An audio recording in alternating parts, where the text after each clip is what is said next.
नमस्कार जोहार, मैं आपका राहुल भैया स्वागत करता हूं आपके अपने यूट्यूब चैनल आर के सेंटर पे। दोस्तों आज के वीडियो में मैं आपको बताने वाला हूं एमजे फॉर ज्योग्राफी सेमेस्टर 3 के मोस्ट वीवीआई प्रश्नों को तथा इसके उत्तरों को, मतलब कह सकते हैं दोस्त कि आज का जो वीडियो है हम लोगों के लिए महासंग्राम साबित होने वाला है, जिसमें हम लोग जानने वाले हैं एमजे फॉर ज्योग्राफी के पूरे सिलेबस के मोस्ट वीवीआई प्रश्नों को। मतलब कह सकते हैं कि अगर आप इतने प्रश्न को पढ़ लेते हैं तो 99% सिलेबस जो है ना आपका कवर हो जाएगा और सारे के सारे क्वेश्चन इसी से पूछे जाएंगे, है ना। तो चलिए मेरे दोस्त, बिना देरी किए हुए मैं आपको बताता हूं कि आगे एमजे फॉर ज्योग्राफी के तहत कौन से प्रश्न आपको पढ़ना है और कौन से प्रश्न की तैयारी आज के वीडियो में मैं आपको करवाऊंगा। ठीक है, तो देखिए पहला क्वेश्चन मैं आपको बताऊंगा दोस्त, मानव भूगोल की परिभाषा एवं प्रकृति की विवेचना करें। पहला नंबर क्वेश्चन में क्या बताऊंगा कि मानव भूगोल की क्या परिभाषा होती है और क्या प्रकृति होती है। ठीक है, फिर देखिए दूसरे क्वेश्चन की बात करते हैं। दूसरे क्वेश्चन में दोस्त मैं आपको बताऊंगा कि भारत में नगरीकरण की क्या प्रवृत्तियां होती है उसके बारे में बताइए। तीसरे क्वेश्चन की बात करते हैं तो तीसरे क्वेश्चन में दोस्त मैं आपको बताऊंगा मानव पर्यावरण के संबंधों की व्याख्या करें। क्या बताऊंगा? मानव पर्यावरण के संबंध, कि आखिर मानव और पर्यावरण के बीच में क्या संबंध होता है। ठीक है, फिर देखिए चौथा नंबर हमारा जो क्वेश्चन है वो ये कह रहा है कि मानव प्रवास की परिभाषा एवं प्रकारों का वर्णन करें। अब देखिए मानव प्रवास आ जाए या तो मानव प्रव्रजन आ जाए, ठीक है, दोनों क्वेश्चन क्या है, सेम है ना। तो क्वेश्चन नंबर 4 में दोस्त मैं आपको बताऊंगा मानव प्रवास की परिभाषा एवं प्रकार। ठीक, उसके बाद क्वेश्चन नंबर 5 की बात करते हैं। तो क्वेश्चन नंबर 5 में दोस्त हम लोग जानेंगे विश्व में जनसंख्या वितरण का प्रतिरूप बताइए। कि आखिर विश्व में जनसंख्या वितरण का क्या प्रतिरूप है, क्या इसका रूप है। ठीक है, इसके बारे में बताइए। ठीक, उसके बाद देखिए नेक्स्ट हमारा क्वेश्चन नंबर 6 कह रहा है संभववाद की संकल्पना का मूल्यांकन करें। क्या है? संभववाद की संकल्पना का मूल्यांकन करिए। ये हमारा 6ठा नंबर क्वेश्चन होगा। 7वें नंबर क्वेश्चन में दोस्त मैं आपको बताऊंगा मानव भूगोल के आधारभूत सिद्धांतों में से किसी एक का विवरण दीजिए। यहाँ या तो आपको पूछ सकता है मानव भूगोल के सिद्धांतों का वर्णन करें, है ना। तो आज के वीडियो में दोस्त मात्र आपको 7 क्वेश्चन का आंसर मिलेगा। ठीक है, बच जाएगा आपका क्वेश्चन नंबर 8, है ना, और ये 5 मार्क्स के जो क्वेश्चंस हैं वो सारे। ठीक, तो अगर आप लोगों का रिस्पांस बढ़िया रहेगा दोस्त तो मैं क्वेश्चन नंबर 8 को और ये सारे क्वेश्चंस को एक वीडियो के अंतर्गत में समाप्त कर दूंगा। तो चलिए आज के क्लासेस में हम लोग जानते हैं सबसे पहले क्वेश्चन नंबर 1 को कि आखिर मानव भूगोल किसको कहते हैं। ठीक है, तो आज का प्रश्न हमारा है मानव भूगोल को परिभाषित करें एवं मानव भूगोल की प्रकृति की विवेचना करें। प्रश्न क्या कह रहा है, ध्यान से सुनिएगा। मानव भूगोल को परिभाषित करें कि मानव भूगोल किसको कहते हैं एवं मानव भूगोल की क्या प्रकृति है, क्या नेचर है, उसके बारे में बताइए। तो सबसे पहले मेरे दोस्त हम लोग ये जानेंगे कि आखिर मानव भूगोल किसको कहते हैं। क्या जानेंगे कि आखिर मानव भूगोल किसको कहते हैं। अगर मानव भूगोल को समझेंगे तभी हम लोग इसके प्रकृति को समझ सकते हैं। तो देखिए दोस्त, अगर बात करते हैं मानव भूगोल का, किसका, मानव भूगोल का, तो आप इसको इजीली तरीके से जान सकते हो क्योंकि मानव भूगोल का मतलब होता है वैसा भूगोल जिसमें हम लोग मानवों के बारे में पढ़ते हैं। मानव मतलब व्यक्तियों के बारे में पढ़ते हैं, जैसे कि व्यक्ति कैसे अपना जीवन यापन कर रहे हैं, ठीक है, कैसे भोजन कर रहे हैं, कैसे खेती कर रहे हैं, है ना। मीन्स मनुष्यों से जुड़ी हुई जितनी भी गतिविधियां हैं उसके बारे में जानकारी प्राप्त करना ही क्या कहलाता है, मानव भूगोल कहलाता है। क्या कहलाता है दोस्त, मानव भूगोल कहलाता है। ठीक है, तो ये तो हो गया हमारा मानव भूगोल। लेकिन अब हम लोग ये भी जानेंगे कि आखिर मानव भूगोल की क्या क्या प्रकृतियां हैं, लेकिन इसको विस्तार से जानेंगे। ठीक है, और विस्तार से हम लोग इसके आंसर में जानेंगे। तो सबसे पहले मेरे दोस्त लिखेंगे परिचय। क्या लिखेंगे, परिचय। और परिचय में सबसे पहले बताएंगे भूगोल के बारे में, क्योंकि यहाँ पे मानव भूगोल के बारे में बताया गया है। तो मानव भूगोल तो हम लोग समझ गए कि मनुष्यों के बारे में जो अध्ययन करवाता है भूगोल वो मानव भूगोल कहलाता है। लेकिन भूगोल आखिर क्या है, तो कहा जाता है कि भूगोल एक ऐसा विषय है जो हमें बताता है कि पृथ्वी कैसी है, उसमें कौन कौन सी चीजें हैं और वे कहाँ कहाँ पाई जाती है। क्या कह रहा है कि भूगोल एक ऐसा सब्जेक्ट है, एक ऐसा विषय है जो हमें बताता है दोस्त कि आखिर पृथ्वी जो है कैसी है ना, पृथ्वी का स्वरूप कैसा है। ठीक है, तथा उसमें कौन सी चीजें, हमें इस पृथ्वी पे कौन सी चीजें उपलब्ध है और वे कहाँ कहाँ पाई जाती है। उसके साथ साथ मनुष्यों के साथ उसका क्या संबंध है, उसके बारे में जो अध्ययन कराता है उसे ही हम लोग क्या कहते हैं दोस्त, तो भूगोल कहते हैं। क्या कहते हैं? भूगोल कहते हैं। अब यहाँ पे कह रहा है कि भूगोल को दो हिस्सों में बांटा गया है। भूगोल को जो है वो दो भागों में बांटा गया है, ठीक है। पहला बांटा गया भौतिक भूगोल और दूसरा बांटा गया है मानव भूगोल। अब भौतिक भूगोल क्या है मेरे दोस्त? तो भौतिक भूगोल कहने का अर्थ यह है कि वैसा भूगोल जिसमें से हम लोग प्रकृति के बारे में जानकारियां प्राप्त करते हैं। किसके बारे में? प्रकृति के बारे में, ठीक है। जैसे कि नदियों के बारे में, पर्वतों के बारे में, जलवायु के बारे में, है ना। जब हम लोग प्रकृति से जुड़ी जानकारियां प्राप्त करते हैं उसको हम लोग भौतिक भूगोल कहते हैं। क्या कहते हैं? भौतिक भूगोल। लेकिन अगर बात करते हैं मानव भूगोल का, तो मैंने आपको हाल ही फिलहाल में अभी बताया, ठीक है, कि मानव भूगोल का मतलब है वैसा भूगोल जिसमें हम लोग मनुष्यों के बारे में जानकारियां प्राप्त करते हैं, उसको हम लोग क्या कहते हैं? मानव भूगोल कहते हैं, ठीक है। वही यहाँ पे कह रहा है कि मानव भूगोल मनुष्यों से संबंधित चीजों का अध्ययन कराता है। ये मनुष्यों से संबंधित सारे अध्ययन करवाता है, ठीक है। तो यहां तक हम लोगों ने ये जाना कि आखिर भूगोल को दो भागों में बांटा गया है, भौतिक भूगोल और मानव भूगोल। अब हमारा क्वेश्चन ऐसे था कि बाबू मानव भूगोल के बारे में बताइए। किसके बारे में? मानव भूगोल, ठीक है। तो लिखेंगे इस प्रकार से दोस्त कि मानव भूगोल की परिभाषा। क्या लिखेंगे? मानव भूगोल की परिभाषा। अब परिभाषा में इस प्रकार से लिखेंगे कि मानव भूगोल भूगोल की वह शाखा है जिसमें हम यह अध्ययन करते हैं कि मनुष्य पृथ्वी पर कहाँ रहते हैं, क्या काम करते हैं और अपने आसपास के वातावरण के साथ कैसे जुड़ते हैं। क्या कह रहा है? कि मानव भूगोल भूगोल की वह शाखा होती है जिसके अंतर्गत हम अध्ययन करते हैं कि मनुष्य जो है आखिर पृथ्वी पर कहाँ है और पृथ्वी पर अगर है तो वो काम क्या करते हैं, है ना, और अपने आसपास के वातावरण के साथ कैसे वो संबंध रखते हैं। इसी अध्ययन को हम लोग क्या कहते हैं? मानव भूगोल कहते हैं।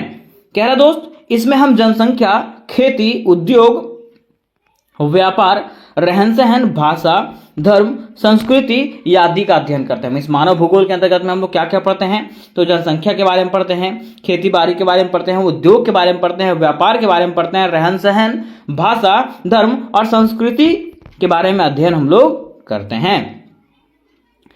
सरल शब्दों में कहें मेरे दोस्त, मिस आसान शब्दों में कहें तो कह सकते हैं कि मानव भूगोल वह विषय है जो मनुष्य और उसके वातावरण के बीच संबंध को दर्शाता है या तो समझाता है। क्या कह रहा है? कि मानव भूगोल वह विषय है दोस्त जो क्या करता है? तो मनुष्यों और वातावरण के बीच, मीन्स इन्वायरमेंट के बीच क्या संबंध है वो यहां पे दर्शाया जाता है, ठीक है। अब देखिए कुछ विद्वानों ने इसकी अलग अलग परिभाषाएं दी है। किसकी? तो मानव भूगोल का। तो हम लोग समझते हैं कि आखिर कुछ विद्वान जो हैं वो क्या क्या परिभाषाएं इनका दिया है। तो पहले आते हैं एलन टूरेन। कौन आते हैं? Alain Touraine. ये क्या कहते हैं? तो ये कहते हैं दोस्त कि मानव भूगोल मनुष्य और पर्यावरण के बीच संबंधों का अध्ययन है। ये क्या बताएं? तो ये बताए हैं कि मानव भूगोल जो है ना मनुष्यों और पर्यावरण के बीच में जो संबंध है उसके अध्ययन को हम लोग क्या कहते हैं? मानव भूगोल कहते हैं। दूसरा फिर आते हैं फ्रेडरिक रैटजेल। ये क्या कहते हैं? तो ये कहते हैं कि मनुष्य प्रकृति का उपज है। मनुष्य जो है प्रकृति के द्वारा बनाया गया है ना, और मानव भूगोल उसी पर प्रकृति के प्रभाव को समझाने का विषय है, ठीक है। और मानव भूगोल जो है ना वो क्या है? उसी पर जो है मतलब प्रकृति के ऊपर मनुष्यों को क्या प्रभाव पड़ता है उसको समझाने का विषय है। ये कौन कहते हैं? फ्रेडरिक रैटजेल कहते हैं। मीन्स सीधा समझिएगा, ये कहते हैं कि मानव भूगोल और भौतिक भूगोल जो है ना क्या है? एक ही जैसा है, ठीक है। अब यहां तक मेरे दोस्त हम लोगों ने इसके परिभाषाओं को बिल्कुल आसान शब्दों में समझ गया। अब क्वेश्चन में हमारा ऐसे कहा था कि मानव भूगोल की प्रकृति की विवेचना करें। किसका? तो मानव भूगोल की क्या प्रकृति है उसके बारे में बताइए। तो लिखेंगे मेरे दोस्त ऐसे कि मानव भूगोल की प्रकृति को समझने के लिए हमें इसके कई पहलुओं पर ध्यान देना पड़ेगा या तो दे सकते हैं, जिसका वर्णन निम्नलिखित रूपों में किया गया। मीन्स कह रहा है कि अगर मानव भूगोल की प्रकृति को समझना है तो हमें जो है ना इसके कई सारे पहलुओं को ध्यान में रखना पड़ेगा, जिसका वर्णन निम्नलिखित रूपों में दिया गया है। तो इसकी पहली प्रकृति जो है वो मानव केंद्रित विषय है। मीन्स ये किस चीज पे काम करता है, मानव भूगोल जो है वो किस चीज को दर्शाता है, किस चीज पे काम करता है, उसी को हम लोग इसकी प्रकृति कहते हैं, ठीक है। तो इसका जो पहला कार्य है जो जिस चीज पे ये कार्य करता है वो है मानव केंद्रित विषय। यह जो है मानव केंद्रित विषय है, ये मनुष्यों के बारे में बताता है। कह रहा है इस विषय का मुख्य केंद्र बिंदु मनुष्य है।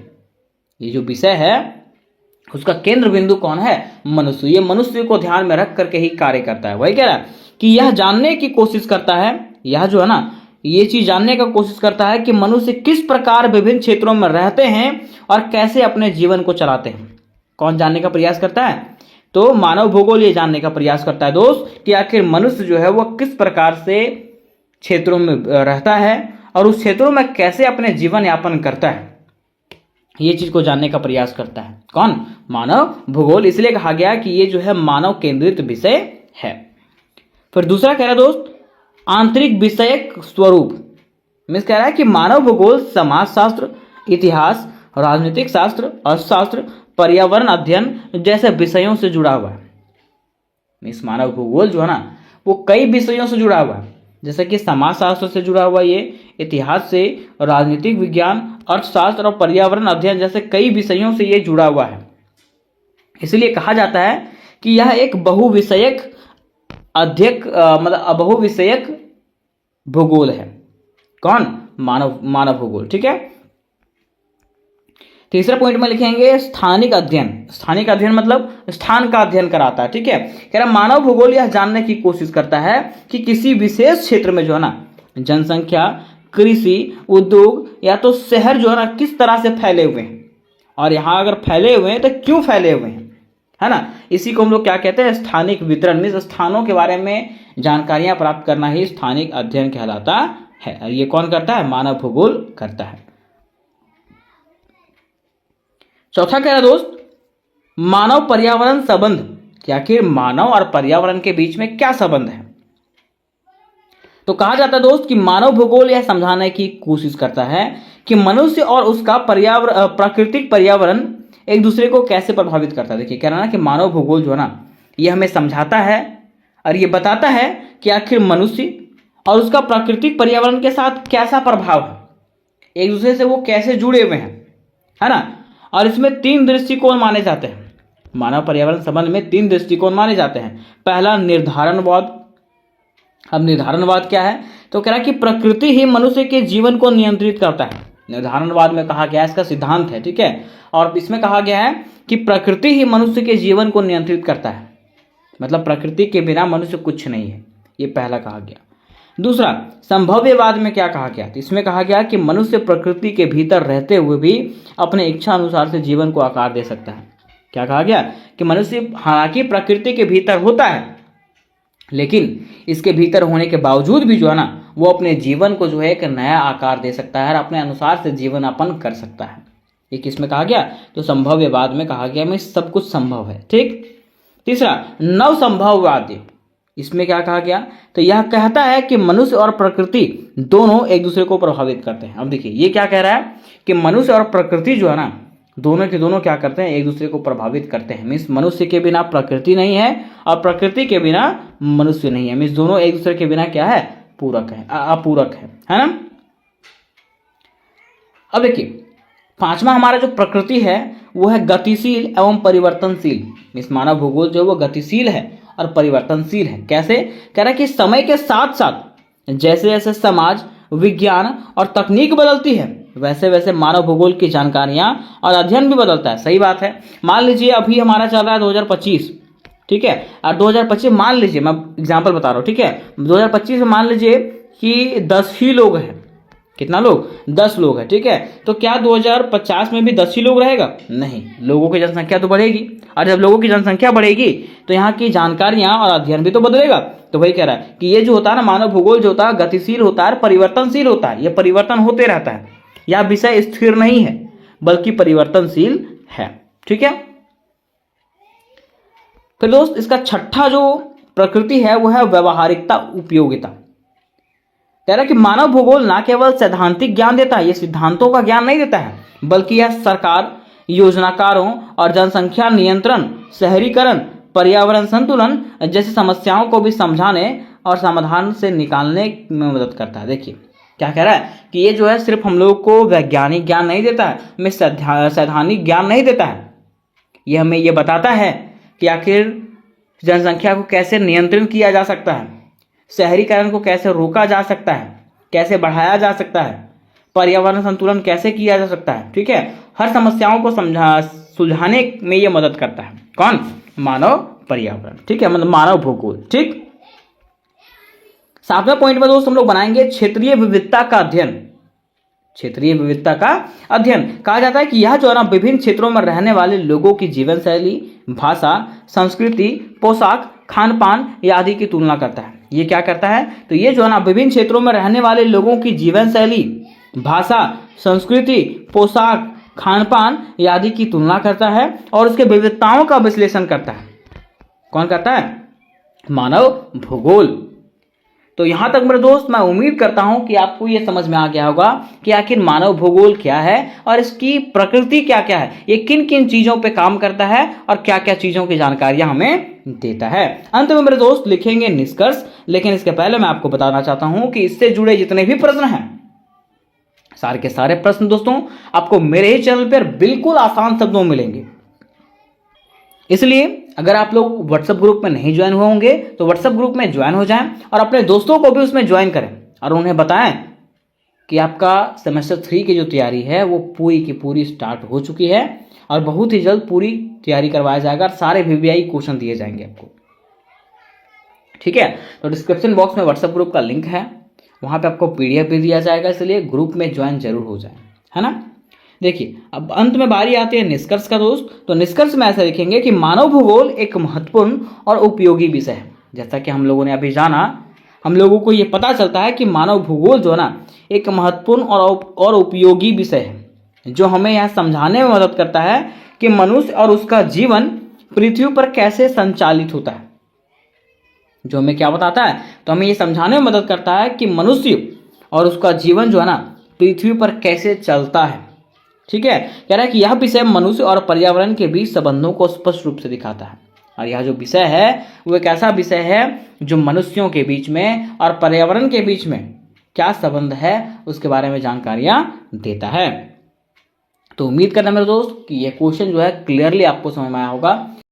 दोस्तों आज के वीडियो में मैं आपके एग्जामिनेशन से रिलेटेड एक मोस्ट इंपॉर्टेंट प्रश्न लेके आ गया हूं जो आपके एग्जाम के लिए काफी हेल्पफुल होने वाला है और आपके एग्जामिनेशन के लिए ये मोस्ट इंपॉर्टेंट प्रश्न होने वाला है। ठीक है, प्रश्न आपका ऐसे है कि भारत में नगरीकरण की प्रवृत्तियों की व्याख्या करें। मींस भारत में नगरीकरण की क्या क्या दृष्टिकोण है, नगरीकरण किसको कहते हैं, है ना, और इसका क्या क्या दृष्टिकोण है, ये कैसे कैसे कार्य करता है उसके बारे में हमें बताइए। तो सबसे पहले मेरे दोस्त हम लोग को यह जानना पड़ेगा कि आखिर नगरीकरण किसको कहते हैं। क्या जानना पड़ेगा कि नगरीकरण किसको कहते हैं। ठीक है, तो बात करेगा नगरीकरण का दोस्त, तो बिल्कुल आसान शब्दों में अगर जाने इसको तो नगरीकरण का मतलब होता है गांव से शहरों की ओर बढ़ना।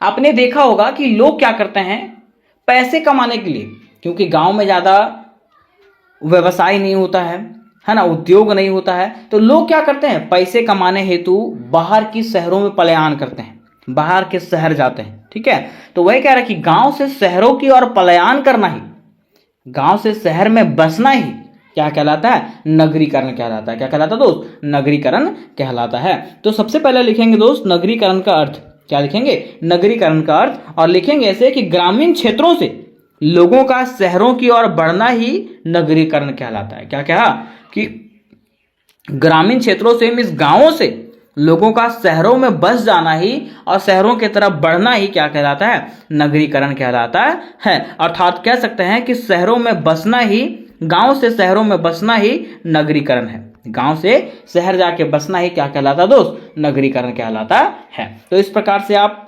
परिचय में लिख दीजिएगा और ये बिल्कुल आसान था, है ना। अब बात करते हैं अगर इसके परिभाषा का कि नगरीकरण की क्या परिभाषा हम लोग दे सकते हैं, तो कहेंगे कि जब लोग रोजगार, शिक्षा, स्वास्थ्य और सुविधाओं की तलाश में गांव छोड़कर के शहर में रहने लगते हैं तो उस प्रक्रिया को क्या कहा जाता है दोस्त? नगरीकरण।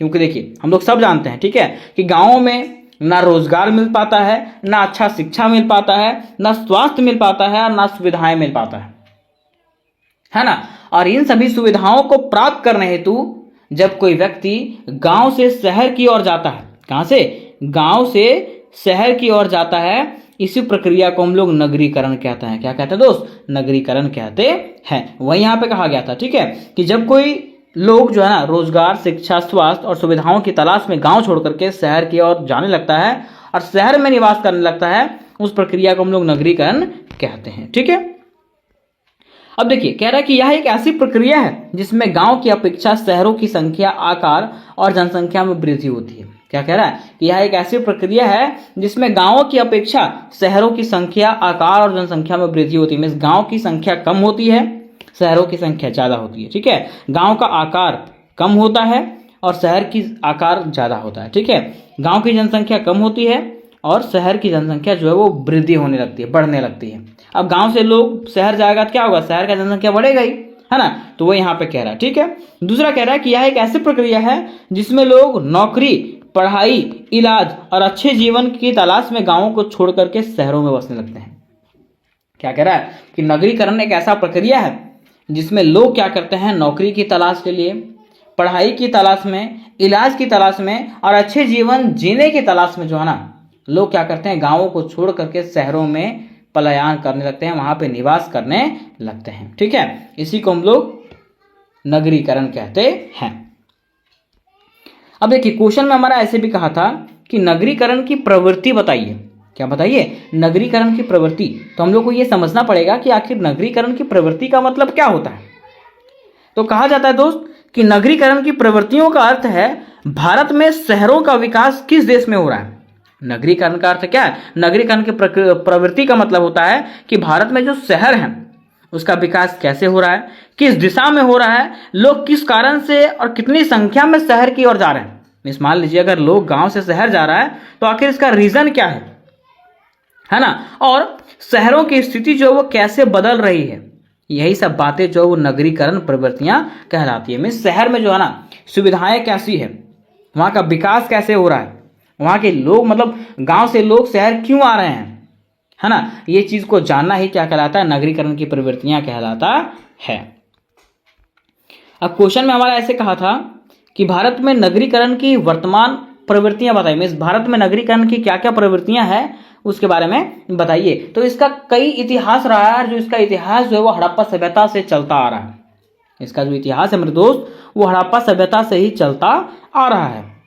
लेकिन अभी हम लोग समझते हैं इसके वर्तमान प्रवृत्तियों को कि अभी इसकी क्या हालत है ना। तो कह रहा है कि तेजी से बढ़ती शहरी जनसंख्या। नगरीकरण की प्रवृत्ति क्या है, तो ये दिखाता है कि शहर का जनसंख्या जो है ना वो तेजी से बढ़ रहा है। क्या कैसे बढ़ रहा है, तो कह रहा है 1951 में भारत की शहरी आबादी लगभग 17% थी। मीन्स 1951 में जो है ना भारत का जो शहरी आबादी है, मीन्स शहर का जो आबादी था वो मात्र 17% था। लेकिन 2021 आते आते ये बढ़ करके कितना हो गया, 35% हो गया। और ऐसा अनुमान लगाया जाता है कि 2050 आते आते जो है ना ये 50% से भी ऊपर हो जाएगा। मीन्स अधिक लोग जो है वो गांव छोड़ के कहाँ बस जाएंगे, शहरों में ही बस जाएंगे। ठीक है, तो ये इसका पहला प्रवृत्ति था। फिर देखिए दूसरा इसका प्रवृत्ति है मेट्रो शहर का विकास। इसके तहत क्या हुआ, मेट्रो शहर का विकास हुआ। जैसे कि दिल्ली, मुंबई, कोलकाता और चेन्नई, बेंगलुरु, हैदराबाद, ठीक है, इन जैसे शहरों में जो है ना आबादी और आर्थिक गतिविधियां अत्यधिक बढ़ गई है। इन सारे शहरों में क्या हुआ, तो गतिविधियां और मनुष्यों की जो जनसंख्या है वो हद से भी ज्यादा बढ़ने लगी है। ठीक है, आप लोग खुद देखते होंगे मुंबई, दिल्ली जैसे शहरों में इतनी आबादी हो गई है कि वहां पे जगह ही नहीं बचा हुआ है ना। आगे तीसरा कह रहा है असंतुलित नगरीकरण।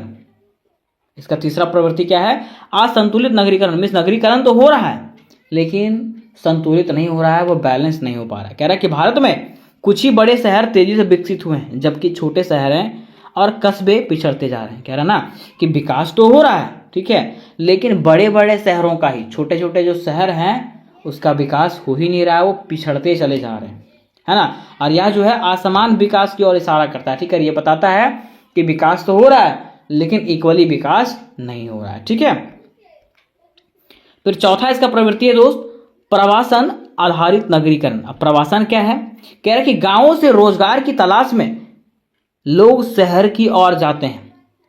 इससे शहरी क्षेत्रों की जनसंख्या में क्या होती है, अचानक से वृद्धि होती है। इसी को हम लोग प्रवासन आधारित नगरीकरण कहते हैं। फिर कह रहा है पांचवा इसका प्रवृत्ति है झुग्गी झोपड़ियों में बढ़ोतरी। झोपड़ी उपड़ी बढ़ता जा रहा है। अब झोपड़ी कैसे बढ़ते जा रहा है, मान लीजिए गांव से लोग कहाँ जा रहा है, शहर जा रहा है। ठीक है, तो गांव से शहर जा रहा है कमाने के लिए, तो क्या वो इतना उसके पास पैसा है कि वो रूम ले सके वहाँ पे? क्योंकि वहाँ का किराया जो है ना, जितना ही कमाता होगा उससे अधिक वहाँ का किराया होगा। तो क्या वो किराया भर पाएगा? नहीं भर पाएगा, है ना। तो वो क्या करता है, झोपड़ी बना करके रहता है। तो वही कह रहा है कि तेजी से शहरीकरण के कारण गरीब मजदूरों को रहने के लिए उचित स्थान नहीं मिल पाता, जिससे झोपड़पट्टियों का विस्तार होता है। कहाँ पे? शहरों में, है ना। छठा इसका प्रवृत्ति है शहरी बेरोजगारी और भीड़। देखिए शहर में क्या हो रहा है, जनसंख्या का भीड़ हो रहा है, ठीक है। जब जनसंख्या का भीड़ हो रहा है ना, तो वहाँ पे बेरोजगारी भी बढ़ रहा है। वही कह रहा है कि शहरों में अवसर सीमित होते हैं, जबकि प्रवास जो है वहाँ पे बढ़ता चला जाता है, लोग जो है वो बढ़ते चले जाते हैं। इससे बेरोजगारी और ट्रैफिक जाम जैसी समस्याएं जो है ना, वो शहरों में अत्यधिक बढ़ जाती है। फिर सातवें इसकी प्रवृत्ति की बात करें दोस्त, तो सातवां प्रवृत्ति है बुनियादी सेवाओं पर दबाव। बुनियादी सेवाओं पर दबाव क्या है? तो कह रहा है कि शिक्षा, स्वास्थ्य, पानी, बिजली, सफाई आदि पर अधिक बोझ पड़ता है। मान लीजिए गांव से सारे लोग जो है वो कहाँ पहुंच जाएंगे, शहर ही पहुंच जाएंगे, तो उसमें वहां पे शिक्षा पे भी तो प्रभाव पड़ेगा, स्वास्थ्य पे भी तो प्रभाव पड़ेगा, पानी, बिजली, सफाई, जितना चीज है सब पे प्रभाव पड़ेगा। उतने जनसंख्या को संभालना पॉसिबल है कि नहीं? वही कह रहा है, विशेष करके गरीब वर्ग को जो है ना वहां पे बहुत ज्यादा दिक्कत झेलना होता है, ठीक है। फिर आठवां उसका प्रवृत्ति है पर्यावरणीय समस्याएं। जब लोग इतनी संख्या में वहां पे जाएंगे तो क्या पर्यावरण को नुकसान होगा कि नहीं? वही कह रहा है कि अधिक निर्माण, जब लोग वहां पे जाते हैं तो निर्माण अधिक करते हैं, घर बनाते हैं, गाड़ियां लेते हैं, कचरे के कारण बनते हैं, ठीक है। मतलब कचरा फेंक देते हैं, जिससे वायु प्रदूषण होता है, जल प्रदूषण होता है और शोर प्रदूषण जैसी समस्याएं बढ़ती चली जा रही है। कहाँ पे? तो शहरों में, है ना। तो यहां तक हम लोगों ने ये जान लिया कि आखिर शहरीकरण में नगरीकरण की क्या क्या प्रवृत्तियां हैं। अब कह रहा है कि सरकार जो है ना इसके लिए कर क्या रही है। सरकार सोई भी तो नहीं है, सरकार काम क्या कर रही है? तो सरकार जो है स्मार्ट सिटी योजना लागू की है, जिसमें से भारत के 100 शहरों को जो है ना आधुनिक और सुविधाजनक बनाने की योजना इसमें बनाई जा रही है, ठीक है। फिर दूसरा, सरकार ने प्रधानमंत्री आवास योजना निकाला है, ताकि गरीबों और शहरों में रहने वाले लोगों के लिए जो है ना पक्का शहर, मतलब पक्का घर दिया जाए, ठीक है। मतलब गरीबों को जो है पक्का घर दिया जाए, ठीक। तीसरा, स्वच्छ भारत मिशन, मीन्स शहरों को साफ सुथरा रखने के लिए और लोगों को शौचालय उपलब्ध कराने के लिए जो है ना स्वच्छ मिशन भारत योजना चलाया गया था, ताकि शहर में गंदगी ना फैले और गांव में भी गंदगी ना फैले।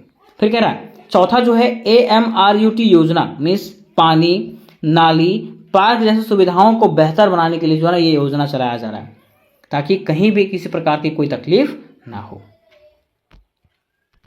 अब देखिए मेरे दोस्त, नेक्स्ट पॉइंट में हम लोग बनाएंगे समस्याएं, कि आखिर नगरीकरण हो रहा है उससे क्या क्या समस्याएं आ रही है। तो पहला जो समस्या है वो कह रहा है जनसंख्या प्रवास बहुत तेजी से बढ़ने से शहरों में गंदगी, ट्रैफिक, प्रदूषण, गरीबी और बीमारी फैलती है। ये सही बात है ना। जनसंख्या इतना बड़ी मात्रा में जब शहरों की ओर पलायन करेगा तो क्या हो जाएगा, तेजी से शहर में गंदगी फैलेगा, ट्रैफिक जाम हो जाएगा, प्रदूषण हो जाएगा, गरीबी हो जाएगा और बीमारी हो जाएगा, है ना। ये समस्याएं कब फैलेगी? जब तेजी से लोग गांवों से शहरों में पलायन करेंगे, ठीक है। तो उम्मीद करता हूं मेरे दोस्त ये प्रश्न आपको क्लियरली समझ में आया होगा, है ना। और ये प्रश्न अगर आपको समझ में आया होगा तो इससे रिलेटेड जितने भी प्रश्न हैं सारे के सारे प्रश्न आपको मेरे चैनल पर करवाए जाएंगे और बिल्कुल आसान शब्दों में करवाए जाएंगे। तो आपको बस कमेंट कर देना है कि आपको वीडियो कैसा लगा, और ये जो वीडियो है अपने दोस्तों तक अवश्य शेयर करिएगा, ताकि मैं इससे जुड़ी और भी VVI क्वेश्चनों को आपको कंप्लीट करवा दूं, ठीक है। तो देखिए बात करते हैं अगर निष्कर्ष का मेरे दोस्त, तो निष्कर्ष में ऐसे लिखेंगे कि भारत में नगरीकरण बहुत तेजी से हो रहा है। क्या कह रहा है? भारत में नगरीकरण जो है ना वो बहुत तेजी से हो रहा है, ठीक है। और यह जो है विकास का संकेत है।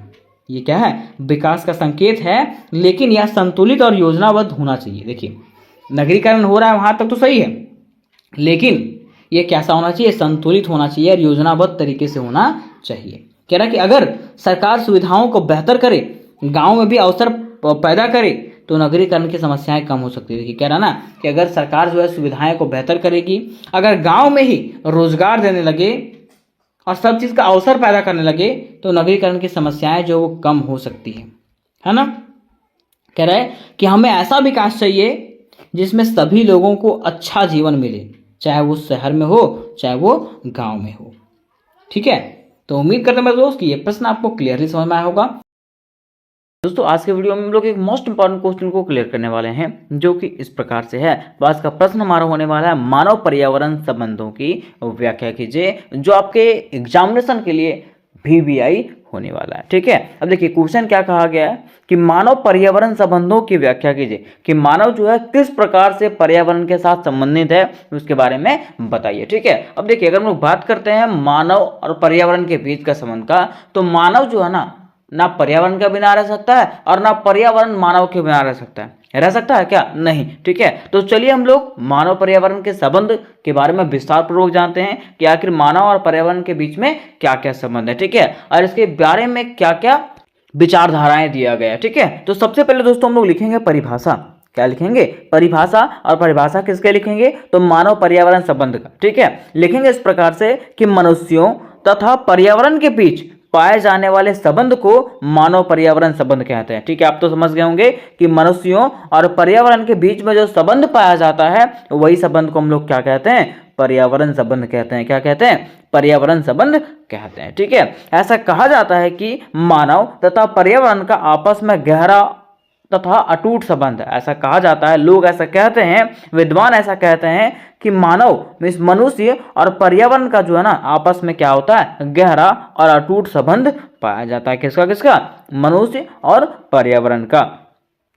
कहा गया है कि मनुष्य पर्यावरण के बिना और पर्यावरण मनुष्य के बिना अधूरा है। मीन्स मनुष्य जो है, कोई व्यक्ति जो है पर्यावरण के बिना अधूरा है और पर्यावरण भी जो है ना मनुष्य के बिना अधूरा है। ना मनुष्य पर्यावरण के बिना रह सकता है और ना ही पर्यावरण मनुष्य के बिना रह सकता है। ठीक है, उसके बाद आपको पॉइंट बना के लिखना है कि मानव अपने जीवन की उत्पत्ति से ही पर्यावरण से संबंधित रहा है। मनुष्य जो है जब से मनुष्य का उत्पत्ति हुआ है तब से ही मनुष्य जो है ना पर्यावरण से संबंधित रहा है।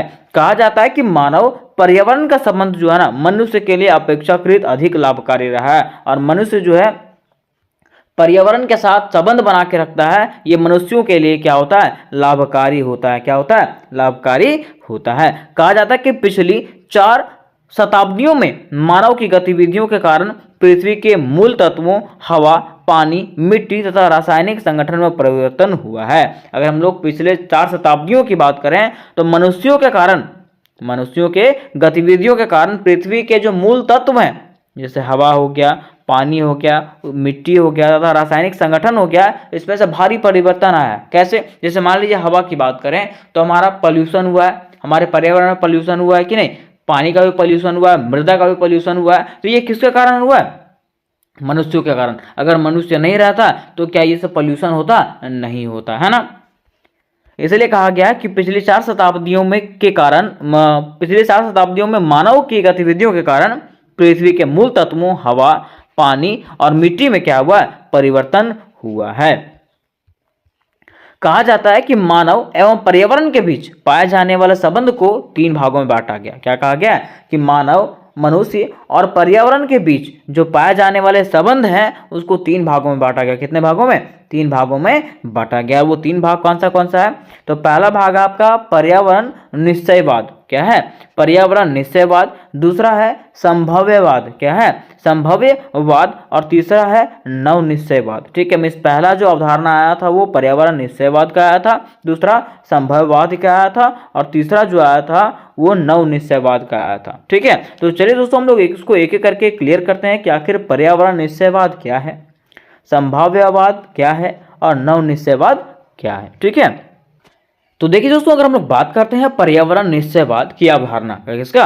पर्यावरण निश्चयवाद की अवधारणा का, तो कहा गया इसमें से कि पर्यावरण निश्चयवाद की अवधारणा विचारधारा मानव और प्रकृति के मध्य संबंधों में प्रकृति के प्रमुख माना गया। मीन्स कहा गया है कि पर्यावरण निश्चयवाद की जो विचारधारा है उसमें से मानव और प्रकृति के बीच का जो संबंध है उसमें से प्रकृति को जो है ना ज्यादा महत्व दिया गया। इसको जो है प्रकृति को प्रमुख माना गया, मानव को नहीं, किसको? प्रकृति को। ठीक है, इस विचारधारा के अनुसार कहा गया है कि मनुष्य जो है ना प्रकृति का दास है। मनुष्य क्या है? प्रकृति का नौकर है। अर्थात प्रकृति ने मनुष्य को बनाया। प्रकृति ने क्या किया? मनुष्य को बनाया। मनुष्य ने प्रकृति को नहीं बनाया। किसने बनाया? प्रकृति ने मनुष्य को बनाया। किसके द्वारा कहा गया? तो पर्यावरण निश्चयवाद की अवधारणा के तहत कहा गया है। ठीक है, आगे कहा गया है कि इसके अंतर्गत मनुष्य प्रकृति की अवहेलना नहीं कर सकता। मीन्स ये विचारधारा के अंतर्गत जो है ना, अगर हम लोग मनुष्यों की बात करें तो मनुष्य जो है ना प्रकृति की अवहेलना नहीं कर सकता। ठीक है, मीन्स प्रकृति के बारे में गलत नहीं कह सकता, क्योंकि ऐसा कहा गया है कि प्रकृति ने ही मनुष्य को बनाया है। ठीक है, आगे कहा गया कि आधुनिक काल में पर्यावरण निश्चयवादी विचारधारा का जन्म मुख्य रूप से जर्मनी में हुआ। अगर हम लोग आधुनिक काल की बात करें तो पर्यावरण निश्चयवादी विचारधारा जो है, इसका जन्म जो है ना मुख्य रूप से कहाँ हुआ था? जर्मनी में। कोई पूछेगा कि निश्चयवादी विचारधारा का जन्म जो है वो कहाँ हुआ था? जर्मनी में। ठीक है, आगे कहा गया कि इस विचारधारा का प्रमुख प्रतिपादक विद्वान फ्रेडरिक रेटजेल को माना जाता है। किसको? फ्रेडरिक रेटजेल को माना जाता है। ठीक है, मिस पूछेगा कि पर्यावरण निश्चयवादी विचारधारा का प्रमुख प्रतिपादक कौन है? तो फ्रेडरिक रेटजेल है। ठीक है, आगे कहा गया है कि रेटजेल ने ही आधुनिक रूप से सर्वप्रथम यह बताया है कि मानव के समस्त क्रियाकलाप पर्यावरण से ही प्रभावित होते हैं। मिस रेटजेल ने ही आधुनिक रूप से यह बताया था, सर्वप्रथम बताया था कि मानव के समस्त क्रियाकलाप, मीन्स मनुष्य जितने भी क्रियाकलाप करता है वो पर्यावरण से ही प्रभावित होता है। ठीक है, आगे देखिए, कहा गया है कि सैंपुल के अनुसार यह कहा गया कि प्रकृति मानव की आत्मा एवं मस्तिष्क में प्रवेश करती है। मैं सैंपुल मतलब कौन सा? वो सैंपुल हम लोग लगाते हैं वो सैंपुल नहीं, ये एक विद्वान है ना, इन्होंने कहा है कि प्रकृति जो है ना मानव की आत्मा एवं मस्तिष्क में प्रवेश कर जाती है। क्या? प्रकृति जो है मानव की आत्मा और मस्तिष्क में प्रवेश कर जाती है। देखिए, कहा गया कि सैंपुल ने पर्यावरण निश्चयवाद विचारधारा को अधिक स्पष्ट करते हुए यह बताया है कि प्रकृति ने पर्वतों पर रहने वाले लोगों को मजबूत बनाती है, जिसे वह पहाड़ी ढलानों पर आसानी से चढ़ सके। मीन्स यहाँ पे जो है ना सैंपुल जो है प्राकृतिक और मानव की गतिविधियों को प्रभावित कर रहा है। ठीक है, कि प्रकृति जो है मनुष्य को बनाया है, मनुष्य प्रकृति को नहीं, है ना। परंतु हुआ क्या कि परंतु द्वितीय विश्व युद्ध के बाद, कब? द्वितीय विश्व युद्ध के बाद पर्यावरण निश्चयवादी विचारधारा की आलोचना होने लगी, इसका बुराई होने लगा। किसका? पर्यावरण निश्चयवादी विचारधारा का। ठीक है, कहा जाने लगा कि विद्वानों के द्वारा यह विचार प्रकट किया गया कि मनुष्य जो है ना प्रकृति का दास नहीं है। अब जो है विद्वान यह कहने लगे कि मनुष्य जो है प्रकृति का दास नहीं है। ठीक है, बल्कि मनुष्य खुद अपने आर्थिक एवं सामाजिक ढांचे का निर्माण में सक्रिय भूमिका निभाता है। मिस ये कहा गया कि मनुष्य जो है ना खुद से क्या करता है? अपने आर्थिक और सामाजिक ढांचे का निर्माण करता है, वो प्रकृति पर निर्भर नहीं है। प्रकृति ने मनुष्य को नहीं बनाया है। ये किसने कहा? तो कुछ विद्वानों ने कहा है। ठीक है, मिस कह सकते हैं कि पर्यावरण निश्चयवादी विचारधारा का अंत यहीं से हो गया। ठीक है, अब देखिए, अब हम लोग जानने वाले हैं इसका दूसरा पॉइंट, संभववाद अवधारणा। क्या? संभववाद अवधारणा। कहा जाता है कि पर्यावरण निश्चयवाद विचारधारा की आलोचना के परिणाम स्वरूप संभववादी विचारधारा का जन्म हुआ। मीन्स संभववादी अवधारणा कब आया था? तो ऐसा कहा जाता है कि पर्यावरण निश्चयवादी विचारधारा जो है उसके आलोचना के बाद, उसके बुराई के परिणाम स्वरूप संभववादी विचारधारा का जन्म हुआ। ठीक है, अब इसके तहत क्या कहा गया? तो देखिए, कहा जाता है कि इस विचारधारा के अनुसार मानव अपने क्रियाकलाप से प्रकृति में फेरबदल करने की क्षमता रखता है। ठीक है, मिस कहा गया ना कि मनुष्य अपने कार्य से जो है ना प्रकृति को भी बदल सकता है। ये किसने कहा? तो संभववादी अवधारणा के अनुसार कहा गया। ठीक है, अर्थात मानव अपने बुद्धि एवं तकनीक के द्वारा प्रकृति को कुछ सीमा तक बदल सकता है। मिस कहा जाता है कि मनुष्य जो है ना अपनी बुद्धि एवं तकनीक के द्वारा क्या कर सकता है? प्रकृति को भी कुछ सीमा तक बदल सकता है। ये किसके तहत कहा गया? तो संभववादी विचारधारा के तहत कहा गया था। ठीक है, आगे कहा गया कि संभववादी विचारधारा का जन्म जो है फ्रांस में हुआ। संभववादी विचारधारा का जन्म कहाँ हुआ था? फ्रांस में। कोई पूछेगा आपको कि संभववादी विचारधारा का जन्म कहाँ हुआ? तो फ्रांस में हुआ। कहा जाता है कि फ्रांस के प्रमुख मानव भूगोलकर्ता ब्लास को इस विचारधारा का जन्मदाता माना जाता है। मीन्स फ्रांस के प्रमुख मानव कौन है? भूगोलकर्ता जो है ब्लास, इसको इस विचारधारा का जन्मदाता माना जाता है। किसको? संभववादी विचारधारा का जन्मदाता माना जाता है। ठीक है, आगे कहा गया कि संभववादी शब्द का सर्वप्रथम प्रयोग फ्रांसीसी विद्वान लुसियन फ्राबे ने किया था। कोई पूछेगा आपको कि संभववादी शब्द का सर्वप्रथम प्रयोग जो है वो किसने किया था? तो फ्रांसीसी विद्वान लुसियन फ्राबे ने किया था। ये सब एमसीक्यू में पूछ सकता है, इसलिए आप लोग याद करके रखिएगा। ठीक है, तो नेक्स्ट पॉइंट में कहा गया कि फ्राबे के अनुसार मानव का प्रकृति में उतना ही महत्व है जितना महत्व प्रकृति के अन्य तत्वों जैसे जलवायु, वनस्पति एवं मृदा का होता है। अर्थात कहा गया है कि प्रकृति जो है ना मानव के बिना क्या है, अधूरा है। ठीक है, अगर मनुष्य नहीं रहेगा तो मनुष्य के बिना प्रकृति भी क्या होगा, अधूरा ही रहेगा। ठीक है, देखिए कहा जाता है अगला पॉइंट में कि फ्राबे के अनुसार प्रकृति में जितनी संभावनाएं पाई जाती है उन संभावनाओं का चयन जो है ना मनुष्य अपनी बुद्धि के द्वारा ही करता है। कहा गया ना हमारे प्रकृति में जितनी भी संभावनाएं पाई जाती है, जैसे हम लोग संभावना करते हैं ना कि आज बारिश होगा, ठीक है, तो ये सब जो संभावनाएं पाई जाती है उसका निर्माण जो है वो कौन करता है, मनुष्य अपने बुद्धि के द्वारा ही करता है। कौन, मनुष्य करता है, मनुष्य अपने बुद्धि के द्वारा उसको करता है। ठीक है, परंतु हुआ क्या कि समय बीतने के साथ साथ पर्यावरण निश्चयवादी विचारधारा के तरह ही संभववादी विचारधारा का भी आलोचना होने लगा। ठीक है, पहले तो किसका बुराई हुआ था, पर्यावरण निश्चयवादी विचारधारा का। ठीक है, लेकिन अब जो है ना संभववादी विचारधारा का भी बुराई होने लगा। ठीक है, कहा जाता है और कहा जाने लगा कि मनुष्य चाहे कितना भी उन्नति कर ले लेकिन वह प्रकृति के नियंत्रण से मुक्ति नहीं पा सकता। ठीक है, अब कुछ विद्वान यह कहने लगे कि मनुष्य चाहे कितने भी उन्नति क्यों ना कर ले वह प्रकृति के नियंत्रण के बिना नहीं रह सकता है ना। अर्थात मनुष्य प्रकृति पर पूर्ण नियंत्रण कभी नहीं पा सकता। मीन्स कहा गया कि मनुष्य जो है ना कभी भी प्रकृति पर नियंत्रण स्थापित नहीं कर सकता है। ठीक है, यहां तक हम लोगों ने इसको कंप्लीट कर लिया। अब हम लोग जानेंगे इसके तीसरे विचारधारा जो कि है नवनिश्चयवादी विचारधारा। क्या है, नवनिश्चयवादी विचारधारा। कहा जाता है कि नवनिश्चयवाद विचारधारा का जन्म जो है ना पर्यावरण निश्चयवाद एवं संभववाद के बीच के विचारधारा में मानी जाती है। मीन्स नवनिश्चयवाद विचारधारा जो है वो पर्यावरण निश्चयवाद और संभववाद के बीच की विचारधारा मानी जाती है। कहा जाता है कि इस विचारधारा का प्रतिपादन जो है ना ग्रिफिथ टेलर ने किया था। इस विचारधारा का प्रतिपादन किसने किया था, तो ग्रिफिथ टेलर के द्वारा किया गया था। इस विचारधारा को जो है ना रुको और जाओ निश्चयवाद के नाम से भी जाना जाता है। कोई पूछेगा कि नव निश्चयवादी विचारधारा को किस नाम से जाना जाता है, तो रुको और जाओ निश्चयवाद के नाम से इसको जाना जाता है। ठीक है, अगला पॉइंट में कहा गया है कि नव निश्चयवादी विचारधारा के अंतर्गत ना तो प्रकृति मानव पर अपना प्रभुत्व स्थापित करता है और ना ही मानव प्रकृति के पूर्ण रूप से बदल सकता है। देखिए इसमें क्या कहा गया कि ना तो प्रकृति जो है मनुष्य पे काबू करता है और ना ही मनुष्य जो है प्रकृति पे काबू कर सकता है। ठीक है, मीन्स दोनों जो है ना एक दूसरे के बिना क्या है, अधूरा है। मीन्स अगर मनुष्य है तभी प्रकृति है और प्रकृति है तभी मनुष्य है। ये कौन से विचारधारा के तहत कहा गया, तो नव निश्चयवादी विचारधारा के तहत कहा गया। ठीक है, देखिए कहा गया कि बल्कि मानव तथा प्रकृति में परस्पर संबंध पाया जाता है। मानव और प्रकृति में जो है ना परस्पर संबंध पाया जाता है। ये दोनों जो है ना एक दूसरे के बिना क्या है, अधूरा है। ठीक है, देखिए कहा गया कि इस विचारधारा के अंतर्गत यह कहा गया कि मानव को प्रकृति में रहकर उसके अनुकूल कार्य करना चाहिए। इस विचारधारा के अंतर्गत क्या कहा गया कि मनुष्यों को जो है ना प्रकृति के अंदर रह करके ही जो है ना उसके अनुकूल ही कार्य करना चाहिए। मीन्स दोनों में परस्पर संबंध बनाए रखना चाहिए। ठीक है,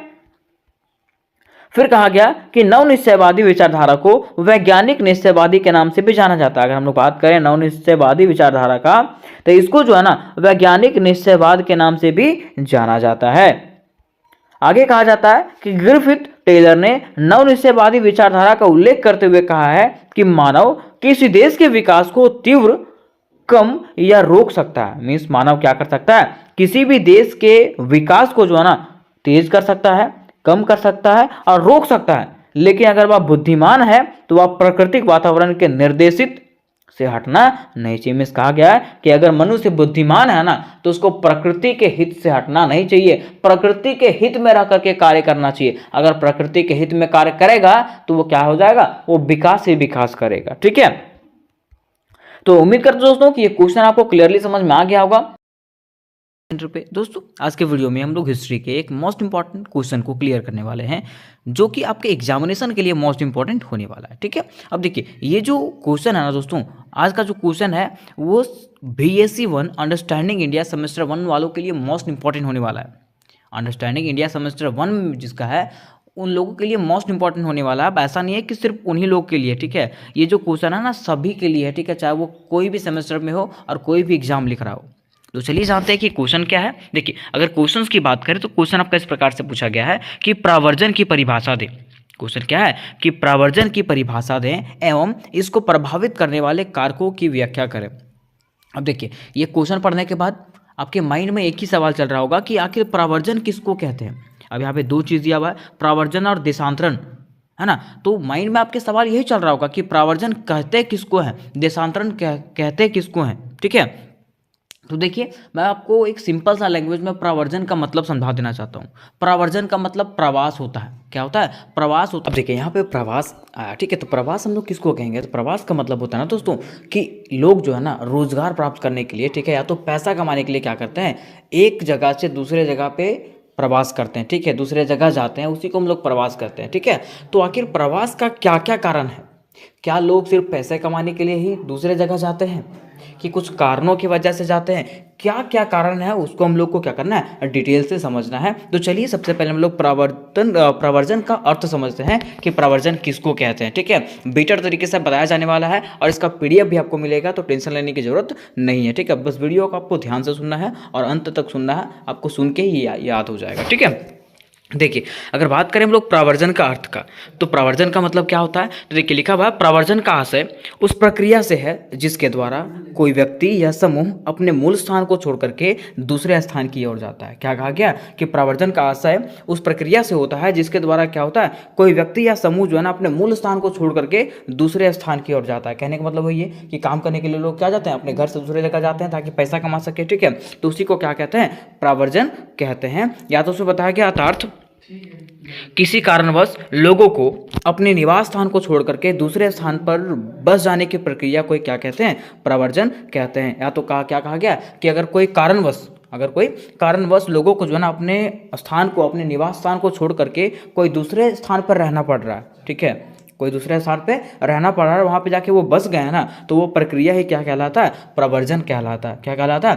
प्रवर्जन कहलाता है। या तो उसको प्रवास भी कहते हैं, तो आपको प्रवास पूछेगा तो भी यही बताना है, प्रवर्जन पूछेगा तो भी यही बताना है, और देशांतरण भी पूछेगा ना तो भी आपको सेम आंसर लिखना है, ठीक है, कोई दिक्कत नहीं होगा। अब देखिए, यहाँ तक हम लोगों ने इसके अर्थ को समझ लिया। अब हम लोग समझते हैं इसके परिभाषा को।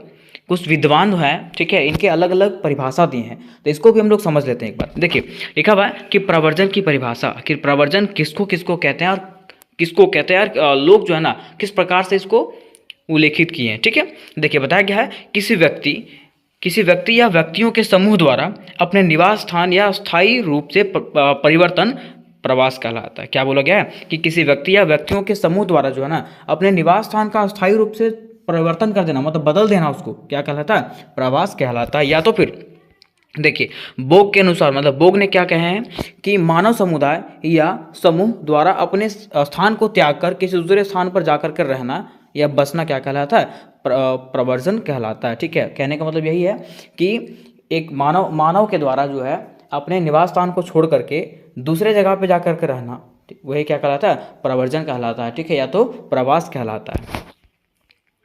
फिर देखिए आगे बताया गया है कि संयुक्त राष्ट्र संघ के अनुसार से ये क्या बोले हैं, बताया गया है कि प्रवर्जन एक प्रकार की भौगोलिक प्रावस्था है जो एक भौगोलिक इकाई व दूसरी भौगोलिक इकाइयों के मध्य देखने को मिलती है, ठीक है, जिसमें रहने का मूल स्थान और पहुंचने का स्थान जो है दोनों भिन्न भिन्न होते हैं। इसमें क्या कहा गया कि लोग जो है ना क्या करते हैं, प्रवर्जन उसी को कहते हैं कि लोग जो है, लोगों का आने का मतलब लोग जहाँ से जा रहे हैं, ठीक है, और जहाँ पे जाएंगे वो दोनों क्या रहेगा, अलग अलग रहेगा। जैसे मान लीजिए अभी मैं कोडरमा में हूँ, ठीक है, और यहाँ से मैं दिल्ली जाऊँगा, तो वो अलग, उसी को हम लोग क्या कहते हैं, प्रवर्जन कहते हैं, कि आने का जगह भी दूसरा रहेगा और जहाँ पे पहुँच रहे हैं वो भी जगह क्या रहेगा, दूसरा रहेगा। उसी को हम लोग क्या कहते हैं, प्रवर्जन कहते हैं। फिर देखिए आगे बताया गया है कि प्रवास में लोगों का एक स्थान से दूसरे स्थान की ओर आवागमन होता है। प्रवास में क्या होता है, लोगों का जो है ना एक स्थान से दूसरे स्थान की ओर जो है आवागमन होता है, मतलब आवाजाही होता है। मानव के इस आवागमन के कारण उत्प्रवास या तो अप्रवास का स्वरूप उत्पन्न होता है, और मनुष्य के इसी आवागमन के कारण, आने जाने के कारण क्या हुआ है कि उत्प्रवास और अप्रवास का स्वरूप उत्पन्न हुआ है, ठीक है। अब आपके माइंड में सवाल उठेगा कि आखिर उत्प्रवास क्या है और अप्रवास क्या है, तो इसको भी हम लोग जानते हैं कि करके। देखिए अब बात करेगा उत्प्रवास का, किसका, उत्प्रवास का। तो बताया गया है कि जिस स्थान को छोड़ करके मनुष्य अपने स्थानों पर चले जाते हैं, जो स्थान को छोड़ करके जो है मनुष्य अन्य स्थानों पर चले जाते हैं ना, उसको हम लोग क्या कहते हैं, उत्प्रवास कहते हैं। जैसे मान लीजिए अब मैंने आपको अभी एग्जांपल दिया था कि मैं कोडरमा में हूँ और कोडरमा को छोड़ करके मैं दिल्ली जा रहा हूँ, ठीक है, तो कोडरमा मेरा क्या कहलाएगा, उत्प्रवास कहलाएगा, ठीक है। और वहाँ से जो प्रवास करते हैं, मीन्स मैं यहाँ से प्रवास कर रहा हूँ तो मुझे क्या कहा जाएगा, उत्प्रवासी कहा जाएगा। ठीक है, लेकिन देखिए अगर बात करें आप्रवास का, तो आप्रवास का मतलब क्या हो जाएगा कि अन्य स्थानों से आकर के जिस स्थान पे मनुष्य बस जाता है उस स्थान के संदर्भ में प्रवास को आप्रवास कहते हैं। मीन्स मैं यहाँ से दिल्ली जा रहा हूँ तो दिल्ली को क्या कहा जाएगा, आप्रवास कहा जाएगा। ठीक है, और उसको अप्रवासी कहा जाएगा। ठीक है, जो व्यक्ति वहाँ पे जाएगा। तो यहाँ पे हो गया, हम लोग उत्प्रवास भी समझ गए और आप्रवास भी समझ गए। अब हम लोग को समझना था कि प्रवर्जन के प्रकार, कि प्रवर्जन कितने प्रकार के होते हैं यहाँ के। ठीक है, तो प्रवर्जन के इसको भी जो है ना 2 भागों में बांटा गया।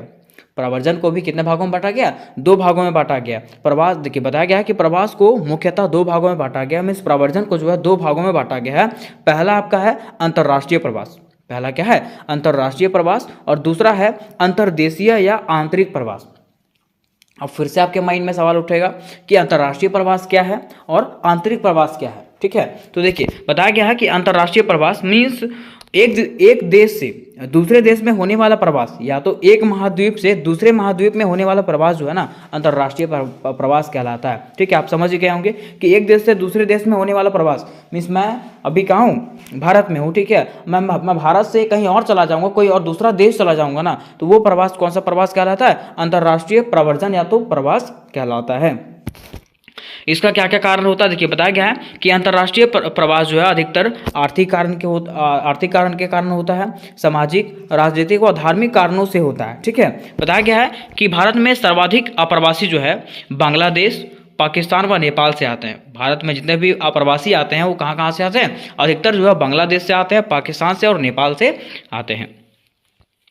फिर दूसरा देखिए, दूसरा बताया गया है कि आंतरिक प्रवर्जन। अब दूसरा क्या बोला गया कि आंतरिक प्रवर्जन क्या कहते हैं, किसको कहते हैं, देखिए बताया गया है कि एक ही देश या राज्य के विभिन्न प्रदेशों के मध्य लोगों का एक स्थान से दूसरे स्थान की ओर होने वाले प्रवास को क्या कहते हैं, अंतर्देशीय या तो आंतरिक प्रवास कहते हैं। ठीक है, जैसे मान लीजिए मैं भारत में हूँ, ठीक है, तो मैं भारत के अंदर मैं कहीं भी मैं घूम रहा हूँ, ठीक है, कहीं भी प्रवास कर रहा हूँ ना, तो वो क्या हो जाएगा, अंतर्देशीय प्रवास हो जाएगा। मीन्स आंतरिक प्रवर्जन होगा। ठीक है, मैं दूसरे देश तो नहीं जा रहा हूँ ना, मैं अपने देश में ही प्रवास कर रहा हूँ। ठीक है, इसको क्या कहेंगे, आंतरिक प्रवर्जन कहेंगे। ठीक है, अब देखिए यहाँ लास्ट में क्या बोला गया है कि इस प्रकार के प्रवास को, मतलब इस प्रकार के प्रवास को आंतरिक प्रवर्जन के प्रकार तो प्रवास को जो है ना, इसको भी 2 भागों में बांटा गया। कितने भागों में, 2 भागों में बांटा गया। ठीक है, अब देखिए इसका भाग के पहला भाग कौन सा है, तो प्रतिकर्षी कारक। क्या है, प्रतिकर्षी कारक। अब इसमें क्या बताया गया है कि वे कारक जो लोगों को उनका निवास स्थान को छुड़वाने का कारण बनते हैं, मतलब ऐसा कारण जो लोगों को उसका निवास जबरदस्ती छुड़वाने का कारण बनता है। ठीक है, उसको क्या कहते हैं, प्रतिकर्ष कारक कहते हैं। जैसा कि गरीबी क्या करता है, लोगों को मजबूर कर देता है दूसरे जगह जाने के लिए। ठीक है, उसके साथ साथ आधारभूत सुविधाएं का अभाव, अगर आपके पास सुविधाओं का अभाव नहीं है तो लोग क्या करेंगे, मजबूरन कहीं और जाएंगे। ठीक है, फिर बाढ़ होता है, सूखा, चक्रवातीय तूफान, भूकंप, सुनामी जैसे प्राकृतिक आपदाएं भी जो होती है ना, जब प्राकृतिक आपदा आ जाएगी, ठीक है, तो लोग मजबूरन होकर यहाँ से निकल जाएंगे। ठीक है, मीन्स हम लोग ये कह सकते हैं कि ये जो है ना, ये आपदाएं जो है उन लोगों को क्या करती है, लोगों को जबरदस्ती भेज देती है दूसरी जगह। ठीक है, तो उसको हम लोग क्या कहते हैं, प्रतिकर्ष कारक कहते हैं। क्या कहते हैं, प्रतिकर्ष कारक कहते हैं। ठीक है, ये तो पहला हो गया। अब दूसरा क्या है, दूसरा है अपकर्ष कारक। दूसरा क्या है, अपकर्ष कारक। अब अपकर्ष कारक क्या होता है, मीन्स वैसा कारक जो विभिन्न स्थानों से लोगों को आकर्षित करते हैं। मीन्स वैसा कारण जो क्या करते हैं, विभिन्न स्थानों से, अलग अलग जगहों से जो है ना लोगों को आकर्षित करते हैं। ठीक है, जैसे मान लीजिए ब्यूटी से, अपना सुंदरता से, है ना, या तो शिक्षा के केंद्र से, ठीक है, सुविधाओं के केंद्र से वो क्या करेगा, आकर्षित करेगा। ठीक है, जैसे वही बताया गया है कि अपकर्ष कारक कहलाता है। जैसे कि रोजगार का बेहतर अवसर, जहाँ पे रोजगार अधिक मिलेगा, ठीक है, वहाँ पे लोग क्या करते हैं, प्रवास करते हैं। या तो फिर नियमित काम की उपलब्धता, जहाँ पे नियमित काम मिलेगा वहाँ भी लोग जाना चाहते हैं। ठीक है, क्योंकि देखिए लोग क्या करते हैं, अभी काम करते हैं किस लिए, अपने परिवार को चलाने के लिए, है ना, तो लोगों को जहाँ पे नियमित काम मिलेगा ना, वहाँ पे वो लोग ज़्यादा प्रवास करते हैं। फिर उसके साथ साथ जहाँ पे बेहतर स्वास्थ्य रहेगा, शिक्षा सुविधाएं रहेगी, वहाँ पे लोग प्रवास करेंगे। तो उसको हम लोग, वैसे कारक को हम लोग क्या कहते हैं, अपकर्ष कारक कहते हैं। क्या कहते हैं, अपकर्ष कारक कहते हैं। ठीक है, यहाँ तक आप लोग सब समझ गए कि क्या कारण था और कैसे क्या क्या हुआ। अब हम लोग जानते हैं कि भारत में ग्रामीण प्रवर्जन के कारण, ठीक है, कि भारत में आखिर ग्रामीण के लोग जो है ना, प्रवर्जन के कारण क्या बन रहा है। ठीक है, लोग अगर बाहर जा रहे हैं, दूसरे जगह जा रहे हैं, ठीक है, तो उसका कारण क्या है, प्रवास अगर कर रहे हैं ना, तो उसका क्या कारण हो सकता है, ठीक है। तो देखिए अगर बात करें भारत में ग्रामीण प्रवर्जन का, तो सबसे पहला कारण हो सकता है जनसंख्या में वृद्धि। क्या है? जनसंख्या में वृद्धि। ठीक है। अब देखिए ये भी क्वेश्चन उठेगा कि जनसंख्या में वृद्धि आखिर प्रवास का कारण कैसे बन रहा है। जनसंख्या में वृद्धि आखिर ग्रामीण प्रवास का प्रवर्जन का कारण कैसे बन रहा है। ठीक है। तो देखिए जैसा कि आप लोग सब जानते हैं कि जनसंख्या बढ़ने से क्या हो रहा है, अभी भारत जो है विश्व का पहला ऐसा देश बन चुका है जो जनसंख्या के मामले में सबसे अधिक है। ठीक है। तो अगर जनसंख्या बढ़ेगी तो वहाँ पे सुखी सुविधाएं भी तो होना चाहिए उस हिसाब से, और सुविधाएं अगर नहीं रहेगी तो लोग कहाँ से क्या करेंगे, कर पाएंगे, नहीं कर पाएंगे। ठीक है। तो वही बोला गया यहाँ पे कि भारत में ग्रामीण जनसंख्या की तीव्रता जो है वृद्धि हुई। ठीक है। कि भारत में जो है ना ग्रामीण जनसंख्या में जो है ना क्या हो रहा है, तीव्रता से वृद्धि हो रही है। ठीक है। मतलब बढ़ता जा रहा है ये, परंतु गांव में जो है लोगों का जीवन यापन करने के लिए आर्थिक मदद मीन्स नहीं मिलता है। आर्थिक मदद मतलब समझ रहे हैं, कमाने का जरिया। गांव में जो है ना लोगों को कमाने का जरिया ही नहीं मिल पाता है, तो क्या लोग गांव में रहना पसंद करेंगे? नहीं। ठीक है। वो लोग तो मजबूरन ही क्या करेंगे, दूसरे जगह जाएंगे जहां पे उसको पैसा कमाने का जरिया मिले। ठीक है।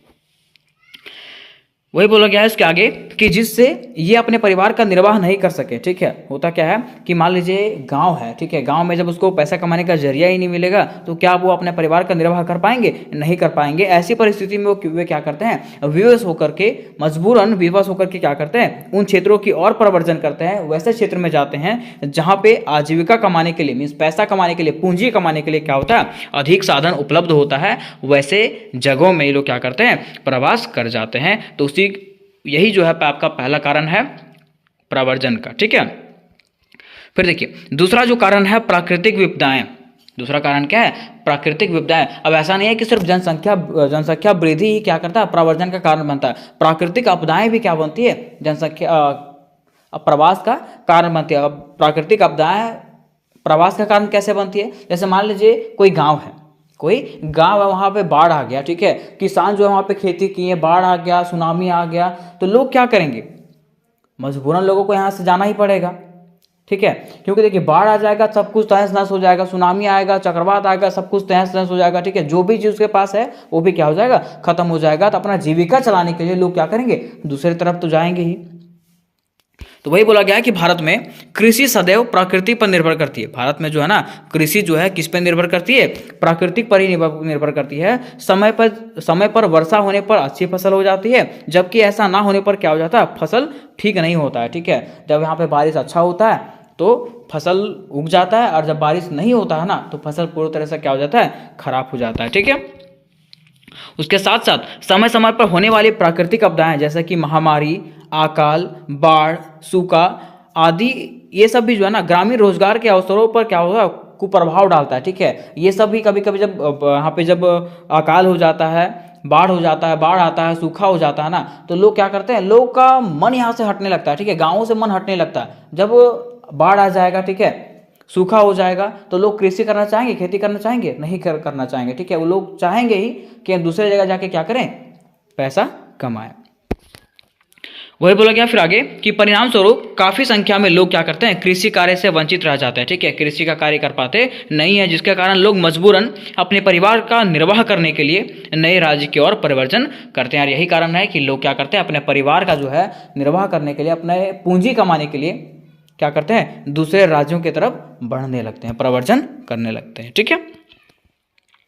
फिर देखिए प्रवर्जन का तीसरा जो कारण है, प्रवर्जन का तीसरा सबसे बड़ा कारण है क्या है, निर्धनता एवं बेरोजगारी। निर्धनता एवं बेरोजगारी। ठीक है। अब देखिए प्रवर्जन का तीसरा सबसे बड़ा कारण जो है निर्धनता और बेरोजगारी कैसे है, तो आप लोग सब जानते हैं कि हमारा समाज में जो है ना कंपटीशन इतना हाई हो चुका है कि लोग बेरोजगारी से जूझते चले जा रहे हैं।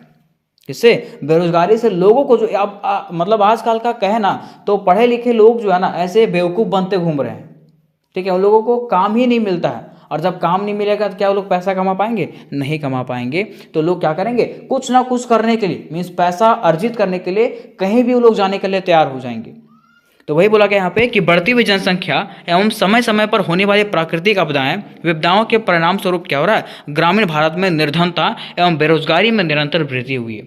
क्या हुआ, जनसंख्या वृद्धि होने के कारण और प्राकृतिक विपदाओं और आपदा के कारण जो है ना क्या हुआ, निर्धनता और बेरोजगारी में जो है ना यहाँ पे निरंतर वृद्धि हुई। ठीक है। और इसलिए जो है लोग क्या करते हैं, लोग जो है रोजगार और जीविकोपार्जन की तलाश में जो है ना स्वयं अकेले और अपने परिवार के साथ में क्या करते हैं, दूसरे जगह जा करके बस जाते हैं जहाँ पे औद्योगिक चीज़ रहता है, जहाँ पे पैसा कमाने का जरिया रहता है। तो हम लोग कह सकते हैं कि ये भी जो है प्रवास का एक कारण है।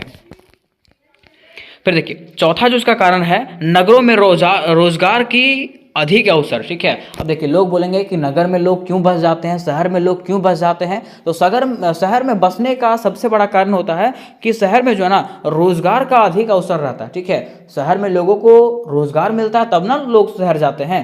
तो वही बोला गया है कि नगरों में रोजगार के अधिक अवसर के कारण लोग क्या करते हैं, शहरों की ओर जो है, नगरों की ओर जो है ना प्रवास करते हैं। देखिए बताया गया है कि प्रशासनिक एवं बाजारों के विकास की दृष्टि से नगरों में रोजगार के अधिक अवसर प्राप्त होते हैं। नगरों में क्या होता है, रोजगार का जो है पैसा कमाने का अधिक जरिया होता है। ठीक है, साथ ही नगरों में औद्योगिक विकास भी तीव्रता से होता है, और वहाँ पे औद्योगिक विकास भी जो होता है ना वो क्या होता है, बहुत तेजी से होता है। और ये सब अवसर अनेक ग्रामीण लोगों को नगरों की ओर प्रवर्तन के लिए विवश कर देता है। ठीक है, और यही सब जो अवसर होता है, यही सब जो कारण होता है, वो क्या करते हैं, लोगों को जो है ना बाहर जाने के लिए मजबूर कर देता है। बाहर मतलब समझ रहे हैं, दूसरे जगह जाने के लिए मजबूर कर देता है, शहर में जाने के लिए मजबूर कर देता है। ठीक है, तो यही सब के कारण जो है लोग क्या करते हैं, बाहर जाने पे मजबूर हो जाते हैं। आगे देखिए, अब जब यहाँ पे क्वेश्चन आपका खत्म हो जाएगा, तो क्वेश्चन खत्म होने के बाद आपको निष्कर्ष डालना जरूरी है। अब निष्कर्ष में आपको क्या लिखना है, तो निष्कर्ष में आपको कुछ लिखने की जरूरत नहीं है, जो जो आप पढ़े हैं, ठीक है, जो जो चीज़ आप पढ़े हैं वही पॉइंट में से आपको 3-4 लाइन जो है इसमें से लिख देना है कि आपको क्या समझ में आया। ठीक है, देखिए इस प्रकार से लिखेंगे निष्कर्ष कि उपरोक्त लिखे गए बातों से, उपरोक्त जितने भी बातें हम लोग देखें, ठीक है, उससे यह पता चलता है कि ग्रामीण प्रव्रजन हमारे समाज के लिए गंभीर समस्या बनती जा रही है। ग्रामीण ये जो प्रव्रजन जो है वो क्या हो रहा है, हमारे समाज के लिए एक गंभीर समस्या बनती जा रही है। ठीक है, तो कैसे समस्या बनती जा रही है, तो मान लीजिए कि अगर लोग जो हैं गांव छोड़ करके सब शहर ही चले जाएंगे, तो गांव में कोई रहना पसंद करेगा, नहीं करेगा। ठीक है, कोई खेती करना पसंद करेगा, कोई नहीं करेगा। ठीक है, तो क्या खेती कोई करेगा ही नहीं, तो फिर चावल आएगा कहाँ से, अनाज आएगा कहाँ से, तो ये हमारे लिए क्या है, समस्या उत्पन्न होगी। ठीक है, उसके साथ साथ बताया गया है कि यदि समय रहते हुए इस समस्या का निदान नहीं किया गया तो इससे ना केवल हमारे समाज प्रभावित होगा बल्कि पूरे राष्ट्र को प्रभावित करेगा। ठीक है, मीन्स बोला गया है कि अगर समय रहते हुए ये समस्या का निदान नहीं किया गया, ठीक है, ये समस्या को नहीं सुलझाया गया ना, तो ये जो है ना हमें तो प्रभावित करेगा ही। ठीक है, उसके साथ साथ ये पूरे राष्ट्र को क्या करेगा, प्रभावित करेगा। तो उम्मीद करते हैं दोस्तों कि ये क्वेश्चन आपको बहुत ईजी तरीके से समझ में आ गया होगा। क्वेश्चंस की बात करें तो क्वेश्चन इस प्रकार से पूछा गया है कि भारत में जनसंख्या वृद्धि की, क्वेश्चन क्या है, भारत में जनसंख्या वृद्धि की प्रवृत्ति की विवेचना करें। अब यहाँ प्रवृत्ति का मतलब समझ रहे हैं कि भारत में जनसंख्या जब वृद्धि हो रहा है ना, तो उसका कारण क्या है, जनसंख्या वृद्धि का कारण क्या है। ठीक है, उसके साथ साथ इसका जब जनसंख्या जब यहाँ पे बढ़ रहा है तो क्या इसके रोकथाम के लिए जो है ना उपाय किया जा रहा है कि नहीं किया जा रहा है। ठीक है, उसके साथ साथ आपको क्वेश्चन पूछा जाएगा, इसी में से मिलेगा क्वेश्चन आपको। ठीक है, कि भारत में जनसंख्या वृद्धि जब हो रहा है ना, तो इससे क्या क्या प्रभाव, दुष्प्रभाव जो है हमारे ऊपर पड़ रहा है, हम लोगों के ऊपर पड़ रहा है, भारतीय नागरिकों पर पड़ रहा है। तो वो चीज़ के बारे में हम लोग डिटेल तरीके से आज जानने वाले हैं। ठीक है, तो चलिए सबसे पहले हम लोग जानेंगे कि इसको लिखेंगे कैसे, है ना। अब देखिए अगर बात करें हम लोग भारत में जनसंख्या वृद्धि का, किसका, जनसंख्या वृद्धि का, तो आप खुद भी जानते होंगे कि आज जो है भारत जो है जनसंख्या के मामले में पहले नंबर पे आ गया है। भारत जनसंख्या मामले में क्या आ चुका है, पहले नंबर पे आ चुका है। ठीक है, और विश्व का ये पहला ऐसा देश बना है अभी जो विश्व में से जनसंख्या के मामले में प्रथम नंबर पे है। ठीक है, उसके साथ साथ हम लोग खुद भी देखते हैं कि जनसंख्या के वृद्धि होने से हमारे समाज में जो ना कंपटीशन बढ़ते जा रहा है। क्या बढ़ते जा रहा है, कंपटीशन बढ़ते जा रहा है। ठीक है, जैसे बेरोजगारी का समस्या इतना होते जा रहा है ना कि लोग जो है ना बेरोजगारी मतलब अपना घर तक नहीं चला पा रहे हैं। ठीक है, लोगों को काम करने का जरिया नहीं मिल रहा है, लोग सोचते हैं कि क्या हम काम करें। तो चलिए आज के वीडियो में इसको हम लोग बेहतर तरीके से जानते हैं कि क्या कैसे जनसंख्या का वृद्धि हो रहा है। ठीक है, क्या कारण है जनसंख्या वृद्धि होने का, उसके साथ साथ इसका निवारण कैसे किया जाएगा और इसका क्या क्या दुष्प्रभाव हमारे ऊपर पड़ रहा है, हमारे समाज के ऊपर पड़ रहा है। ठीक है, तो देखिए सबसे पहले हम लोग लिखेंगे प्रस्तावना। क्या लिखेंगे, प्रस्तावना। और प्रस्तावना में क्या लिखेंगे, तो बताया जाता है कि भारत में जनसंख्या वृद्धि की प्रवृत्ति भारत के लिए एक बहुत ही महत्वपूर्ण और जटिल विषय है।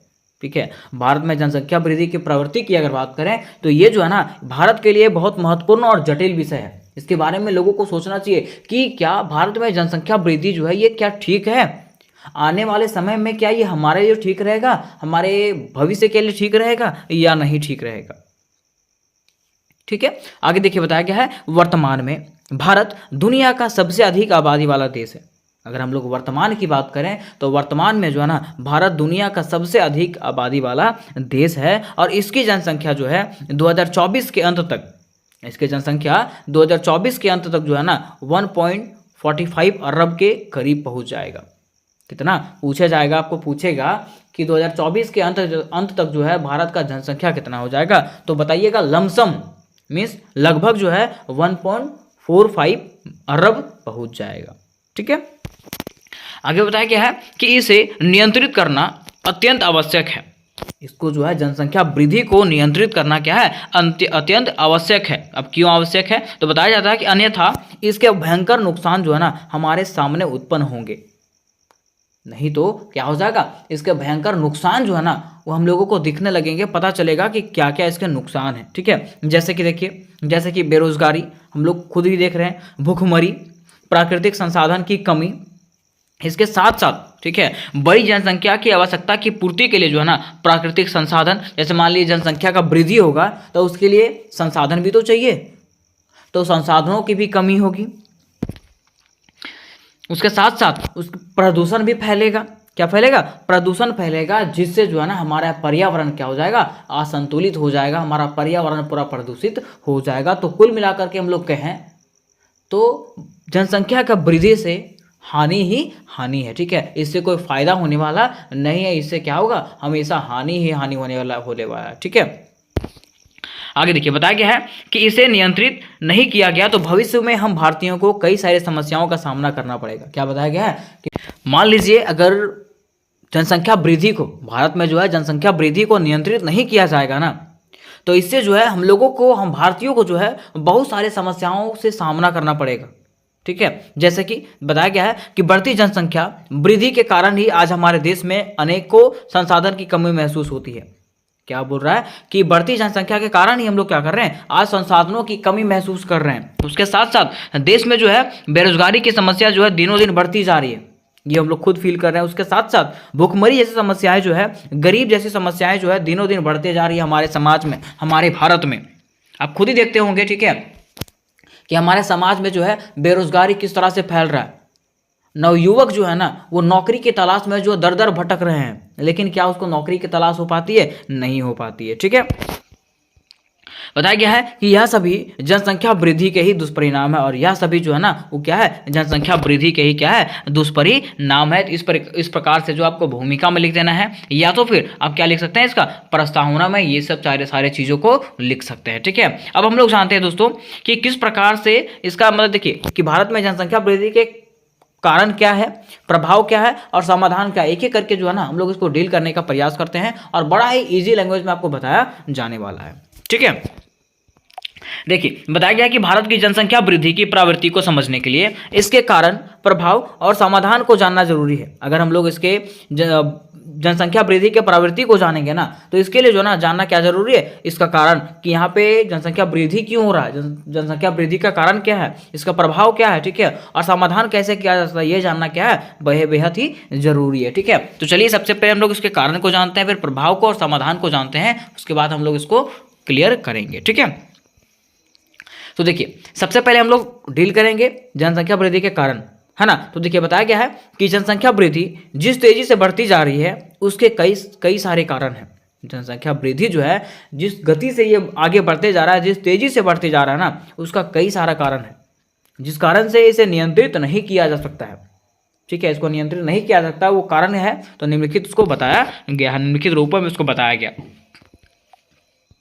देखिए इसका पहला जो कारण है वो क्या है, जनसंख्या वृद्धि का पहला जो कारण है वो जागरूकता में कमी। क्या है, जागरूकता में कमी। जागरूकता में कमी कहने का मतलब देखिए बताया गया है कि भारत में जनसंख्या वृद्धि का सबसे बड़ा कारण लोगों में जागरूकता की कमी है। भारत में जो है जनसंख्या वृद्धि का सबसे बड़ा कारण क्या है, लोगों में जागरूकता नहीं है। लोग जो है ना पहले के विश्वासों में विश्वास रखते हैं, ठीक है। पहले जिस तरह से पहले की अवधारणा था वैसे अभी भी लोग क्या करते हैं, मानते हैं।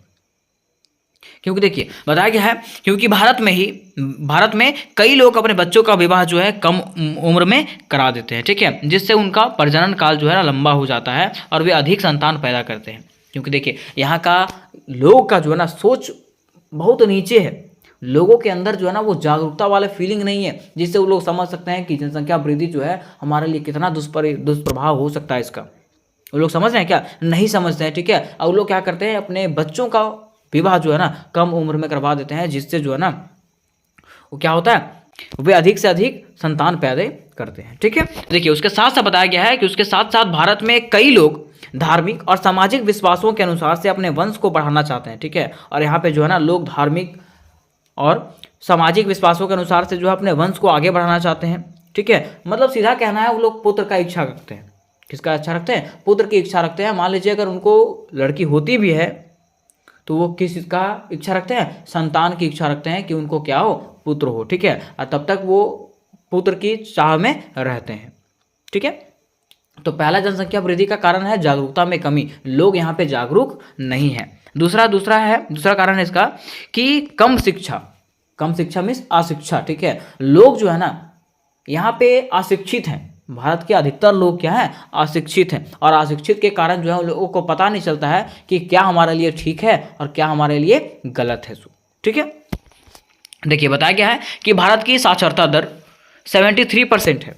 भारत का साक्षरता दर कितना है? 73% है, जिसमें से पुरुष साक्षरता दर 80% है, जबकि महिला साक्षरता दर जो है वो कितना है? 64% है, ठीक है। और यह आंकड़ा यही दर्शाता है कि भारत में अभी भी क्या है? अशिक्षा व्याप्त है, मीन्स अभी भी जो है सब लोग को शिक्षा प्राप्त नहीं है। इस वजह से क्या हो रहा है? तो इस वजह से आम नागरिक इस बात को समझ नहीं पाती है, ठीक है, कि बढ़ती जनसंख्या हमारे लिए कितने संकट हो सकते हैं। जिससे क्या होता है कि आम जनता जो होती है ना, आम नागरिक जो होती है ना, ये चीज़ों को समझ नहीं पाती है कि जनसंख्या वृद्धि जो है हमारे लिए कितना घातक साबित हो सकती है आने वाले दिनों में। और यही जो है जनसंख्या वृद्धि का दूसरा सबसे बड़ा कारण है, ठीक है। अब देखिए इसका तीसरी कारण की बात करें, तीसरा कारण क्या है? गरीबी। तीसरा कारण क्या है? गरीबी, ठीक है। हम लोग खुद देख रहे हैं जो समाज में लोग रहते हैं ना वो गरीबी व्याप्त है यहाँ पे, ठीक है। अब लोग क्या करेंगे? जो भीख मांगते हैं, भिखारी रहते हैं, वो लोग क्या करेंगे? गरीबी के कारण क्या करेंगे, ठीक है, वो लोग संतान पैदा करते हैं ताकि क्या करेंगे? वो लोग सब मिल करके जो है ना कम से कम भीख मांगे, ठीक है, और पेट भर खाना खा सके, ठीक है। देखिए बताया गया है कि गरीबी भी जनसंख्या वृद्धि के प्रमुख कारणों में से एक है। गरीबी क्या है? जनसंख्या वृद्धि का प्रमुख कारणों में से एक है। एक गरीब तथा अशिक्षित व्यक्ति की मानसिकता होती है। एक गरीब और अशिक्षित व्यक्ति जो है वो क्या सोचता है? तो बस ये सोचता है कि उसको क्या करना, अपना पेट भरना है और 2 वक्त की रोटी का गुजारा करना है। क्या करना है? अपना पेट भरना है और 2 वक्त की रोटी का गुजारा करना है। वो नहीं चाहता है कि हम ऐसो आराम में रहें, ठीक है। वो इतना नहीं सोचता है कि हम गाड़ी लेंगे, सोचता है क्या? नहीं, वो बस इतना चाहता है कि हमको क्या करना है, अपना पेट भरना है और कैसे भी करके 2 वक्त की रोटी जो है ना जुटाना है। इसलिए गरीब और भिखारी क्या करते हैं? ज़्यादा से ज़्यादा बच्चे पैदा करते हैं ताकि उनसे भीख मंगवा करके जो है ना अपना पेट पाल सके, ठीक है, और अपने परिवार का पेट पाल सके, ठीक है। तो ये भी जो है जनसंख्या वृद्धि का तीसरा सबसे बड़ा कारण है। फिर देखिए इसका जो जनसंख्या वृद्धि का चौथा सबसे बड़ा कारण है वो है घटती मृत्यु दर। चौथी कारण क्या है? घटती मृत्यु दर। अब घटती मृत्यु दर में क्या बताया गया है? तो बताया गया है कि वर्तमान में विज्ञान ने इतनी प्रगति कर ली है कि आज हर असंभव से असंभव बीमारी के इलाज को संभव कर दिखाया गया है। मीन्स अगर विज्ञान की बात करें, साइंस की बात करें, साइंस जो है ना इतना प्रगति कर चुका है कि आज हर असंभव से असंभव कार्य जो है ना उसको संभव किया जा सकता है, ठीक है। मीन्स कितनों खतरनाक बीमारी हो उसका इलाज जो है 100% किया जा सकता है, ठीक है। अब इससे क्या हुआ है? तो लोग तो सोचेगा नहीं ये तो बढ़िया बात है, लेकिन इससे क्या हुआ है कि जिसका उम्र हो जाता है ना, जो लोग का उम्र हो जाता है, लोग उसको भी बचा लेते हैं। लोग क्या करते हैं? उसको भी बचा लेते हैं, जिससे मृत्यु दर जो है ना वो घटता जा रहा है। मृत्यु दर क्या हो रहा है? घटता जा रहा है, ठीक है। और जन्म दर जो है ना बढ़ता जा रहा है, ठीक है। तो इससे भी क्या हो रहा है? जनसंख्या वृद्धि अधिक होता जा रहा है। क्या हो रहा है? जनसंख्या वृद्धि अधिक होते जा रहा है। तो ये जो 4 कारण थे वो जनसंख्या वृद्धि के कारण थे। क्या थे? जनसंख्या वृद्धि के कारण थे, ठीक है। अब हम लोग जानते हैं दोस्तों कि आखिर जनसंख्या वृद्धि जब हुआ तो उसका क्या दुष्परिणाम है। मान लीजिए जनसंख्या वृद्धि अगर हो रहा है, ठीक है, तो उसका दुष्परिणाम किस प्रकार से हमारे सामने आ सकती है, ठीक है। तो देखिए उस जनसंख्या वृद्धि का पहला दुष्परिणाम जो है वो है संसाधनों की कमी। अगर जनसंख्या की वृद्धि होगी तो उससे क्या होगा, संसाधनों में कमी आएगी। अब जाहिर सी बात है, अगर जनसंख्या बढ़ेगा, ठीक है, तो यहाँ पे संसाधन में कमी तो आएगा ही। लोग संसाधनों की चाह में भी तो रहेंगे, उतना संसाधन बन पाएगा तब तो, पर्याप्त मात्रा में संसाधन रहेगा तब तो देखिए वही बताया गया है कि जनसंख्या के पालन पोषण के लिए प्राकृतिक संसाधनों की आवश्यकता होती है। किसका आवश्यकता होता है, प्राकृतिक संसाधनों की आवश्यकता होती है, किंतु प्राकृतिक संसाधन सीमित मात्रा में है। लेकिन प्राकृतिक संसाधन जो है ना वो सीमित मात्रा में है, ठीक है, जिसके कारण इतनी तेजी से बढ़ती जनसंख्या को रहने के लिए आवास और खाने के लिए भोजन उपलब्ध कराने में कठिनाइयों का सामना करना पड़ रहा है, ठीक है। जिसके कारण क्या हो रहा है, इतनी बढ़ती जनसंख्या के लिए रहने के लिए आवास और खाने के लिए भोजन उपलब्ध कराने में कठिनाइयों का सामना करना पड़ रहा है, ठीक है। और यहाँ पे जो है ना संसाधनों की कमी होते जा रही है। जनसंख्या बढ़ेगी तो जाहिर सी बात है यहाँ पे सब चीज़ घटेगा, ठीक है। आज लोग क्या करते हैं, मॉडर्न जमाना में जीना चाहते हैं। लोग कोई भी खेती करना चाहता है, कोई नहीं खेती करना चाहता है। मान लो कोई खेती करेगा ही नहीं तो अनाज कहाँ से आएगा, अनाज क्या नहीं, ठीक है। लोग चाहता है कि हम मॉडर्न तरीके से जिए, कोई ये नहीं चाहता है कि हम किसान की ज़िंदगी में जिए। तो सब लोग अगर मॉडर्न ही बन जाएगा तो खेती कौन करेगा, है ना। फिर देखिए दूसरा इसका जो कारण है वह पर्यावरण पर प्रभाव। क्या है, दूसरा कारण है कि अगर जनसंख्या बढ़ेगा तो उसका पर्यावरण पर भी इफेक्ट पड़ेगा। पर्यावरण पर क्या इफेक्ट पड़ेगा, तो देखिए बताया गया कि तेजी से जनसंख्या वृद्धि होगी तो उससे जो है ना पर्यावरण भी क्षति होगा। क्या होगा, पर्यावरण का भी क्षति होगा। बताया गया कि मनुष्य जो है अपनी सुविधाओं के लिए जो है ना पर्यावरण के संसाधनों का अंधाधुंध प्रयोग करता है। मनुष्य क्या करता है, अपनी सुविधाओं के लिए पर्यावरण के संसाधनों का अंधाधुंध मतलब जैसे तैसे यूज कर रहा है एकदम, ठीक है। उसके कारण खेती करने के लिए जंगलों का नाश करता है। मनुष्य क्या करता है, खेती करने के लिए जंगलों का नाश कर रहा है। झूम खेती हुआ था। उसके साथ साथ उद्योग की स्थापना करता है, जिससे क्या होता है, पर्यावरण का संतुलन बिगड़ जाता है। देखिए अभी सरकार की अगर बात करें तो सरकार जो है विकास तो कर रहा है, हमारे देश का विकास तो कर रहा है, ठीक है, लेकिन पर्यावरण भी तो दूषित हो रहा है ना उससे। उद्योग का स्थापना कर रहा है तो उद्योग से जो धुआं निकल रहा है वो पर्यावरण को क्षति कर रहा है ना। तो जनसंख्या वृद्धि से जो है ना हमारे पर्यावरण को भी क्षति पहुंच रहा है, ठीक है। तो ये इसका दूसरा दुष्प्रभाव था। फिर देखिए इसका तीसरा दुष्प्रभाव की बात करें तो है बेरोजगारी में वृद्धि। क्या है, बेरोजगारी में वृद्धि। ये सब जानते हैं कि अगर जनसंख्या बढ़ेगी तो बेरोजगारी भी बढ़ेगी। ये तो अभी भी जो है ना बेरोजगारी जो है अभी भी व्याप्त है। हम लोग अभी भी फील करते हैं कि क्या है, कंपटीशन बहुत ज़्यादा बढ़ गया है। कंपटीशन क्या हो चुका है, बढ़ गया है। आज जो है ना लोगों के पास 10,000 तक का नौकरी पाने के लिए जो है ना दर दर भटकना पड़ता है लोगों को। तो सोचिए किस तरह से लोग जो है ना बेरोजगारी से जूझ रहे हैं यहाँ पे, ठीक है। देखिए बताया गया है कि भारत में जनसंख्या वृद्धि के कारण बेरोजगारी में भी काफ़ी वृद्धि हुई। भारत में जो है जनसंख्या वृद्धि के कारण क्या हुआ, बेरोजगारी में भी काफ़ी वृद्धि हुई है। बीते वर्षों में बेरोजगार पुरुष जो हैं और महिलाओं की संख्या में तीव्र वृद्धि हुई है, ठीक है। और बीते कुछ सालों में जो है ना महिलाओं के और पुरुषों की संख्या में जो है जो बेरोजगार हैं उसमें काफ़ी वृद्धि हुई है, क्योंकि इतनी बड़ी संख्या में मौजूद युवाओं को रोजगार देने के लिए सरकार के पास पर्याप्त उपाय ही नहीं है, ठीक है। सरकार क्या करे बेचारा, सरकार कहाँ से उतना वैकेंसी निकाले, कहाँ से नौकरी निकाले। अब उसके पास नौकरी के लिए जगह रहेगा तब तो वो निकालेगा, है ना। तो ये भी बात है कि लोग जनसंख्या के वृद्धि से जनसंख्या यहाँ पे वृद्धि हो रहा है तो उसका ये भी कारण है कि यहाँ पे लोग क्या हो रहे हैं, बेरोजगार हो रहे हैं। और आने वाले दिन में जो है ना किसी को भी कोई नौकरी नहीं मिलेगा। जिसको करना है अपना प्राइवेट करो, नौकरी किसी को मिलने वाला नहीं है, ठीक है। फिर देखिए चौथा इसका जो कारण है, चौथा दुष्प्रभाव है वो क्या है, खदानों पर प्रभाव। जैसे मान लीजिए जनसंख्या बढ़ेगी तो खाने पीने वाले चीज़ों का मांग भी तो बढ़ेगी।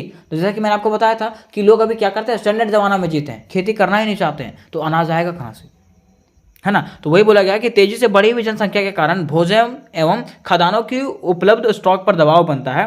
तेजी से बढ़ती जनसंख्या वाले अल्प विकसित देशों को आमतौर पर भोजन की कमी की समस्या का सामना करना पड़ रहा है, ठीक है। जहाँ पे जनसंख्या बढ़ रहा है ना वहाँ पे लोगों को भुखमरी का सामना करना पड़ रहा है, ठीक है। तो इस तरीके से हम लोग देखते हैं कि अगर जनसंख्या बढ़ेगी तो हम लोगों को जो है ना हम लोगों के जीवन पर काफ़ी इफेक्ट पड़ेगा, है ना। लोग जो है ना भूखमरी से मर जाएंगे, बेरोजगारी से मर जाएंगे, संसाधन की कमी से मर जाएंगे, ठीक है। तो ये सब चीज़ जो है ना उनके लाइफ में घटित होगा कब, जब जनसंख्या बढ़ेगी तब, ठीक है।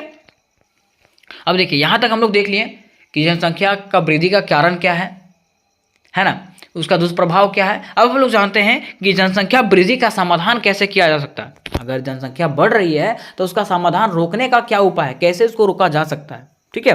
तो देखिए इसको रोकने का पहला उपाय है शिक्षा और जागरूकता। लोगों में क्या करना पड़ेगा, लोगों को शिक्षित करना पड़ेगा और जागरूक करना पड़ेगा, लोगों को बताना पड़ेगा, ठीक है, कि कम उम्र में विवाह करना क्या है, बहुत गलत है, ठीक है। लोग का जो माइंडसेट नहीं हो पाता उस समय, और लोग पढ़े लिखे नहीं रहते हैं ना, ठीक है, तो लोग क्या करते हैं, बाल विवाह करवा देते हैं, बाल श्रम करवाते हैं, बाल गर्भावस्था हो जाता है उन लोगों का, ठीक है। तो इस तरह से जो है ना लोगों मतलब हम लोगों को ही क्या पड़ता है, साइड इफेक्ट होता है इससे।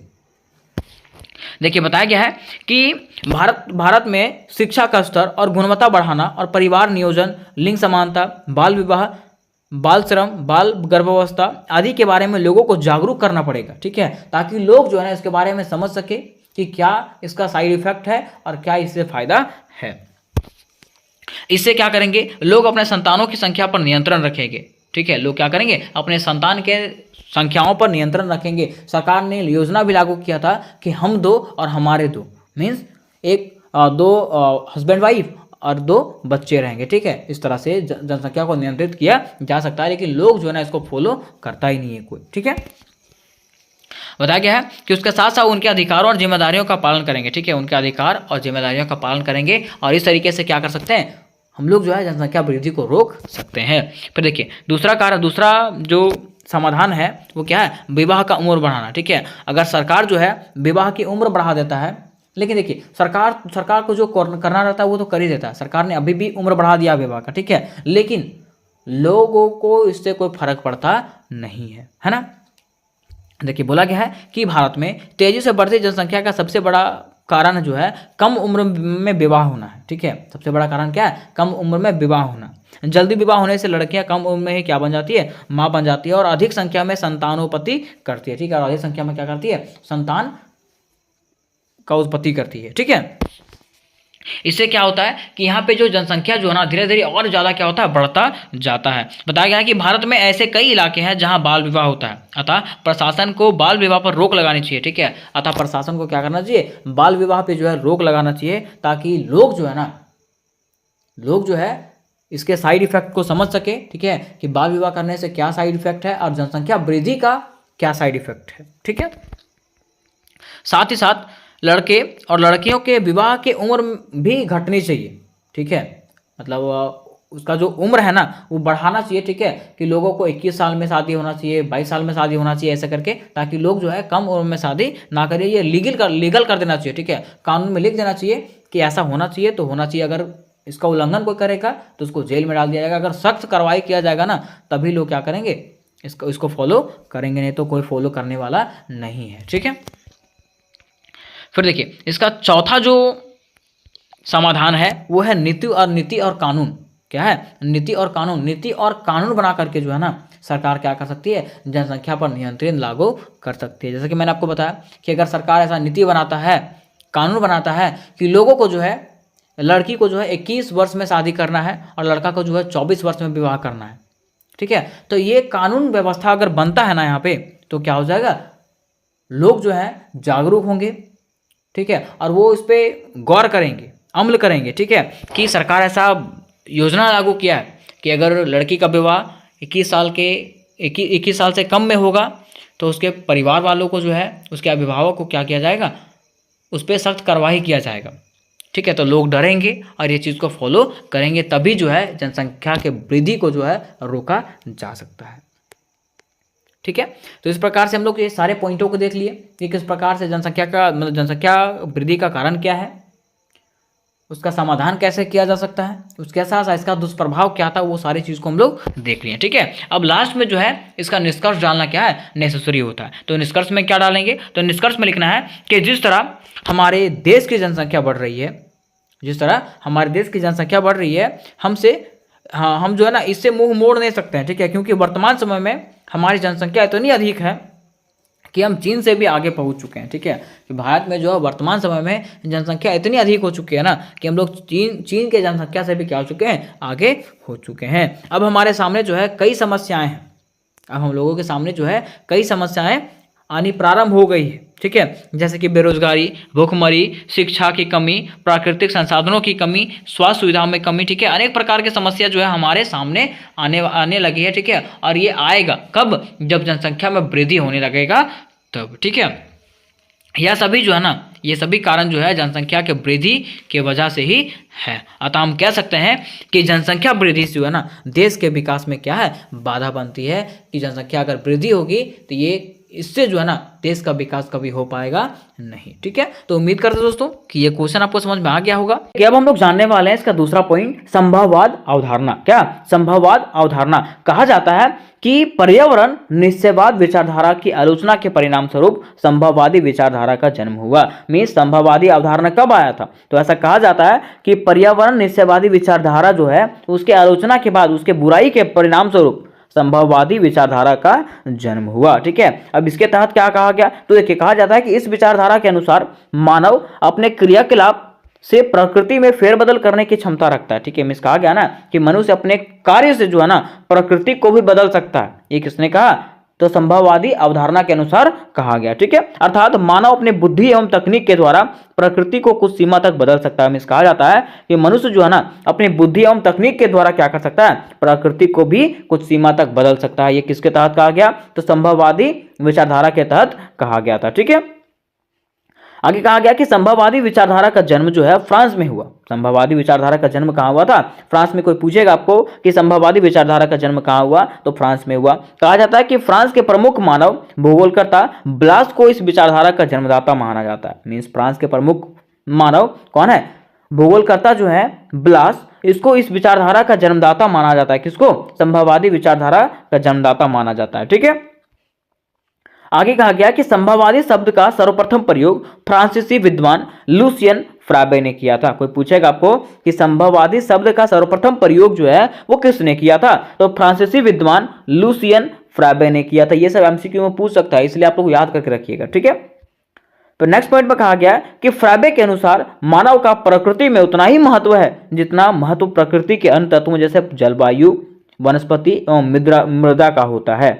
अर्थात कहा गया है कि प्रकृति जो है ना मानव के बिना क्या है, अधूरा है। ठीक है, अगर मनुष्य नहीं रहेगा तो मनुष्य के बिना प्रकृति भी क्या होगा, अधूरा ही रहेगा। ठीक है, देखिए कहा जाता है अगला पॉइंट में कि फ्राबे के अनुसार प्रकृति में जितनी संभावनाएं पाई जाती है उन संभावनाओं का चयन जो है ना मनुष्य अपनी बुद्धि के द्वारा ही करता है। कहा गया ना हमारे प्रकृति में जितनी भी संभावनाएं पाई जाती है, जैसे हम लोग संभावना करते हैं ना कि आज बारिश होगा। ठीक है, तो ये सब जो संभावनाएं पाई जाती है उसका निर्माण जो है वो कौन करता है? मनुष्य अपने बुद्धि के द्वारा ही करता है। कौन? मनुष्य करता है, मनुष्य अपने बुद्धि के द्वारा उसको करता है। ठीक है, परंतु हुआ क्या कि समय बीतने के साथ साथ पर्यावरण निश्चयवादी विचारधारा के तरह ही संभववादी विचारधारा का भी आलोचना होने लगा। ठीक है, पहले तो किसका बुराई हुआ था? पर्यावरण निश्चयवादी विचारधारा का। ठीक है, लेकिन अब जो है ना संभववादी विचारधारा का भी बुराई होने लगा। ठीक है, कहा जाता है और कहा जाने लगा कि मनुष्य चाहे कितना भी उन्नति कर ले लेकिन वह प्रकृति के नियंत्रण से मुक्ति नहीं पा सकता। ठीक है, अब कुछ विद्वान यह कहने लगे कि मनुष्य चाहे कितने भी उन्नति क्यों ना कर ले वह प्रकृति के नियंत्रण के बिना नहीं रह सकता है ना। अर्थात मनुष्य प्रकृति पर पूर्ण नियंत्रण कभी नहीं पा सकता। मीन्स कहा गया कि मनुष्य जो है ना कभी भी प्रकृति पर नियंत्रण स्थापित नहीं कर सकता है। ठीक है, तो देखिए दोस्तों यहाँ तक हम लोगों ने ये जान गया कि आखिर संभववाद अवधारणा क्या है, संभववाद क्या है, ये हम लोगों ने जान गया। ठीक है, तो आज का प्रश्न हमारा होने वाला है मानव भूगोल से आप क्या समझते हैं। क्वेश्चन क्या है कि मानव भूगोल से आप क्या समझते हैं, इसे परिभाषित करें और मानव भूगोल के दायरे पर चर्चा करें कि मानव भूगोल का क्या क्या दायरा है। ठीक है, तो चलिए दोस्तों सबसे पहले हम लोग ये जानने का प्रयास करते हैं कि आखिर मानव भूगोल क्या किसको कहते हैं। तो देखिए अगर हम लोग बात करते हैं मानव भूगोल का, किसका? मानव भूगोल की अगर बात करते हैं तो हम लोग कह सकते हैं कि विज्ञान की वह शाखा, मतलब भूगोल की वह शाखा जिसमें से हम लोग मानव के बारे में अध्ययन करते हैं, मनुष्यों के बारे में अध्ययन करते हैं, उसी को हम लोग क्या कहते हैं? मानव भूगोल कहते हैं। क्या कहते हैं? मानव भूगोल कहते हैं। लेकिन बात यहाँ पे ये आती है कि आपको एग्जामिनेशन में लिखनी कैसे है। ठीक है, तो सबसे पहले आपको स्टार्ट करना है मानव भूगोल का अर्थ से। किससे? मानव भूगोल का अर्थ से। और लिखना आपको इस प्रकार से है कि मानव भूगोल भूगोल की वह प्रमुख शाखा है जिसके अंतर्गत मानव की उत्पत्ति से लेकर के वर्तमान समय तक उसके पर्यावरण के साथ संबंधों का अध्ययन किया जाता है। मीन्स कह सकते हैं कि मानव भूगोल भूगोल की वह शाखा होती है जिसके अंतर्गत मानव की उत्पत्ति से लेकर के कि मनुष्यों का उत्पत्ति कैसे हुआ, उसके साथ साथ लेकर के वर्तमान समय तक कि मानव का उत्पत्ति से लेकर के अभी तक, है ना, उसके पर्यावरण के साथ संबंध कि वो पर्यावरण के साथ किस प्रकार से संबंध रखता है, उसी के अध्ययन को हम लोग क्या कहते हैं? मानव भूगोल। क्या कहते हैं? मानव भूगोल। या तो फिर हम कह सकते हैं कि मानव भूगोल विज्ञान की वह शाखा है जिसमें मनुष्य और उसके भौतिक पर्यावरण के मध्य संबंधों का अध्ययन किया जाता है। हम कह सकते हैं कि मानव भूगोल जो है विज्ञान की वह शाखा होती है जिसके अंतर्गत मनुष्यों और उसके भौतिक पर्यावरण मीन्स मनुष्य जिस पर्यावरण में रहता है उसके साथ जो संबंध है उसी का अध्ययन को हम लोग क्या कहते हैं? मानव भूगोल। क्या कहते हैं? मानव भूगोल कहते हैं।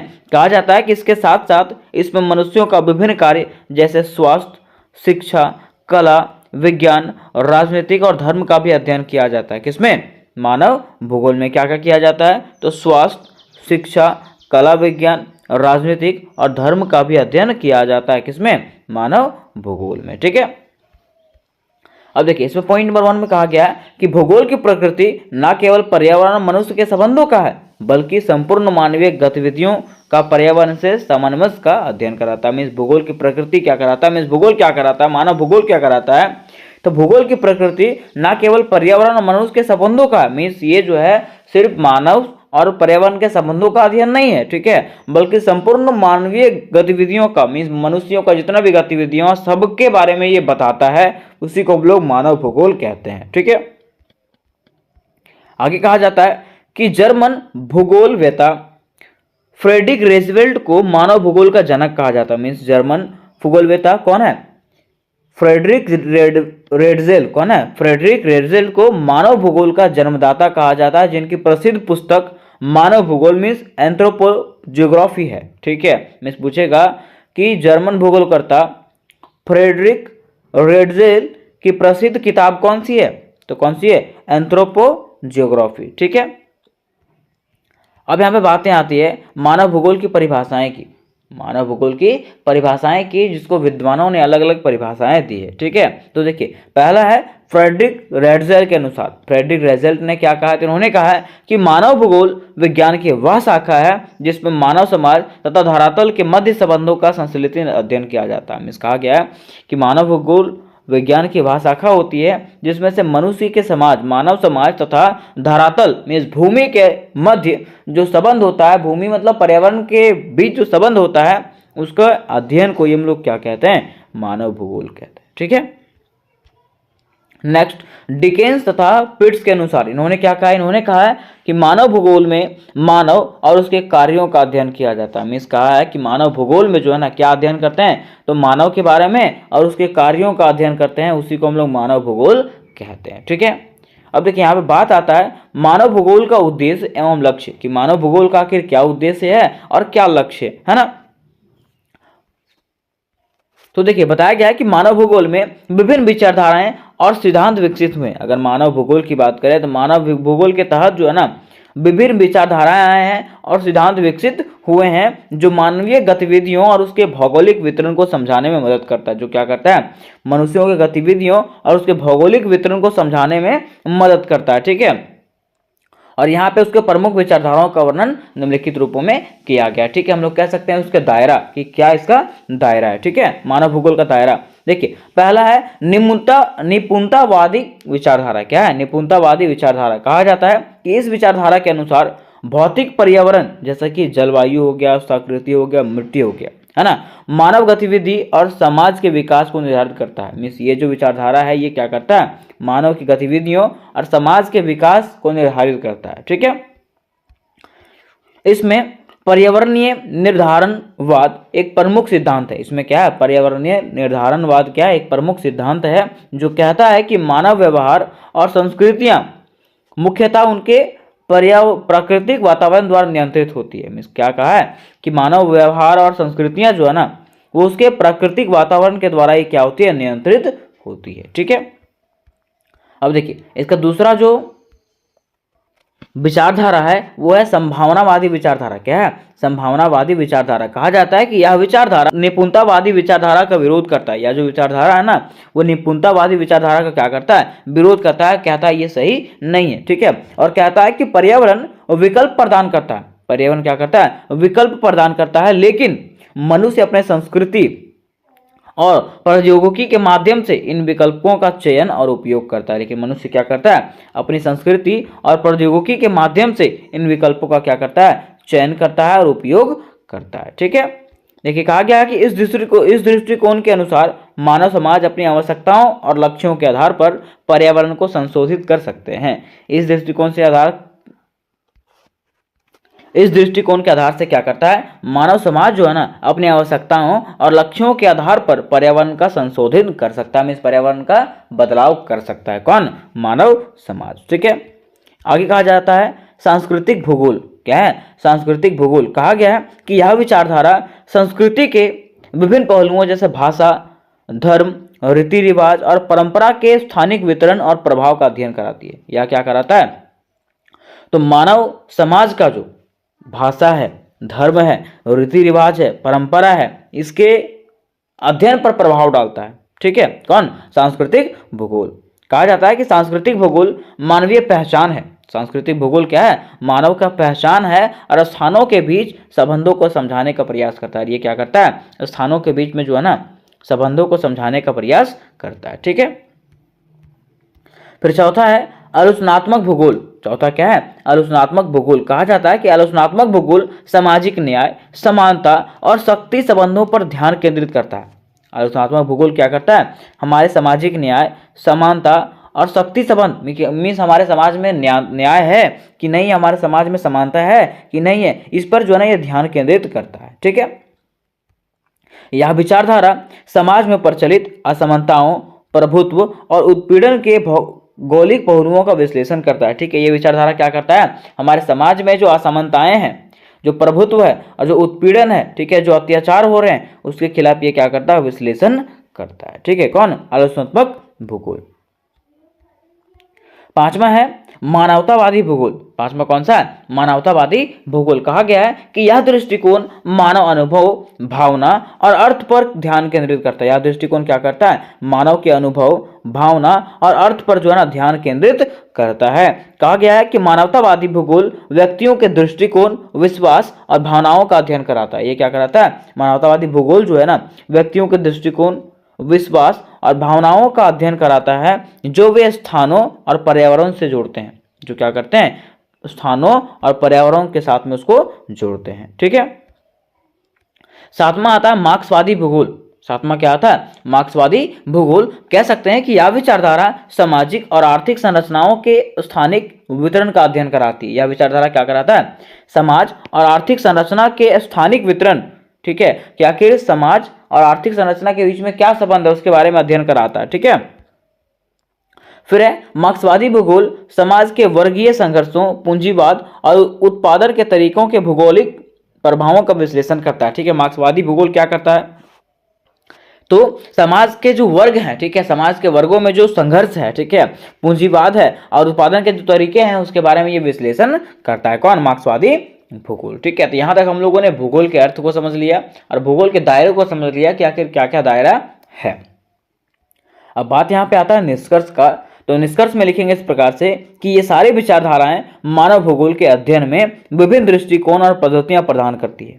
ये सारे विचारधाराएं क्या करती है, मानव भूगोल के अध्ययन में विभिन्न दृष्टिकोण और पद्धतियां जो है प्रदान करती है, जो मानव समाज और उसके पर्यावरण के बीच जटिल संबंधों को समझने में मदद करती है। ठीक है, इस प्रकार से दोस्तों हम लोगों ने ये क्वेश्चन समाप्त किया और मैं उम्मीद करता हूँ कि ये क्वेश्चन आपको समझ में आ गया होगा। ठीक है, उसके साथ साथ दोस्तों मैं आपको फिर से बता देना चाहता हूँ कि अगर आप लोग माइनर ज्योग्राफी की तैयारी कर रहे होगे, ठीक है, तो ये क्वेश्चन अभी बताया जा रहा है, इसके बाद तुरंत आपको सारे क्वेश्चन अपलोड कर दिए जाएंगे। जो VBI क्वेश्चन रहेगा ना, वही क्वेश्चन मेरे चैनल पर अपलोड होंगे। ठीक है, तो अपने कॉन्टैक्ट के जितने भी स्टूडेंट हैं उसको ये वीडियो जरूर भेजें, ताकि वो जो है हमारे चैनल के साथ जुड़ जाए। ठीक है, और उनको जो है माइनर ज्योग्राफी का तैयारी हो जाए। ठीक है, तो इससे रिलेटेड अगर कोई क्वेश्चन होगा तो मुझे पूछ सकते हैं। मिलता है नेक्स्ट वीडियो में, तब तक के लिए जय हिंद, जय भारत।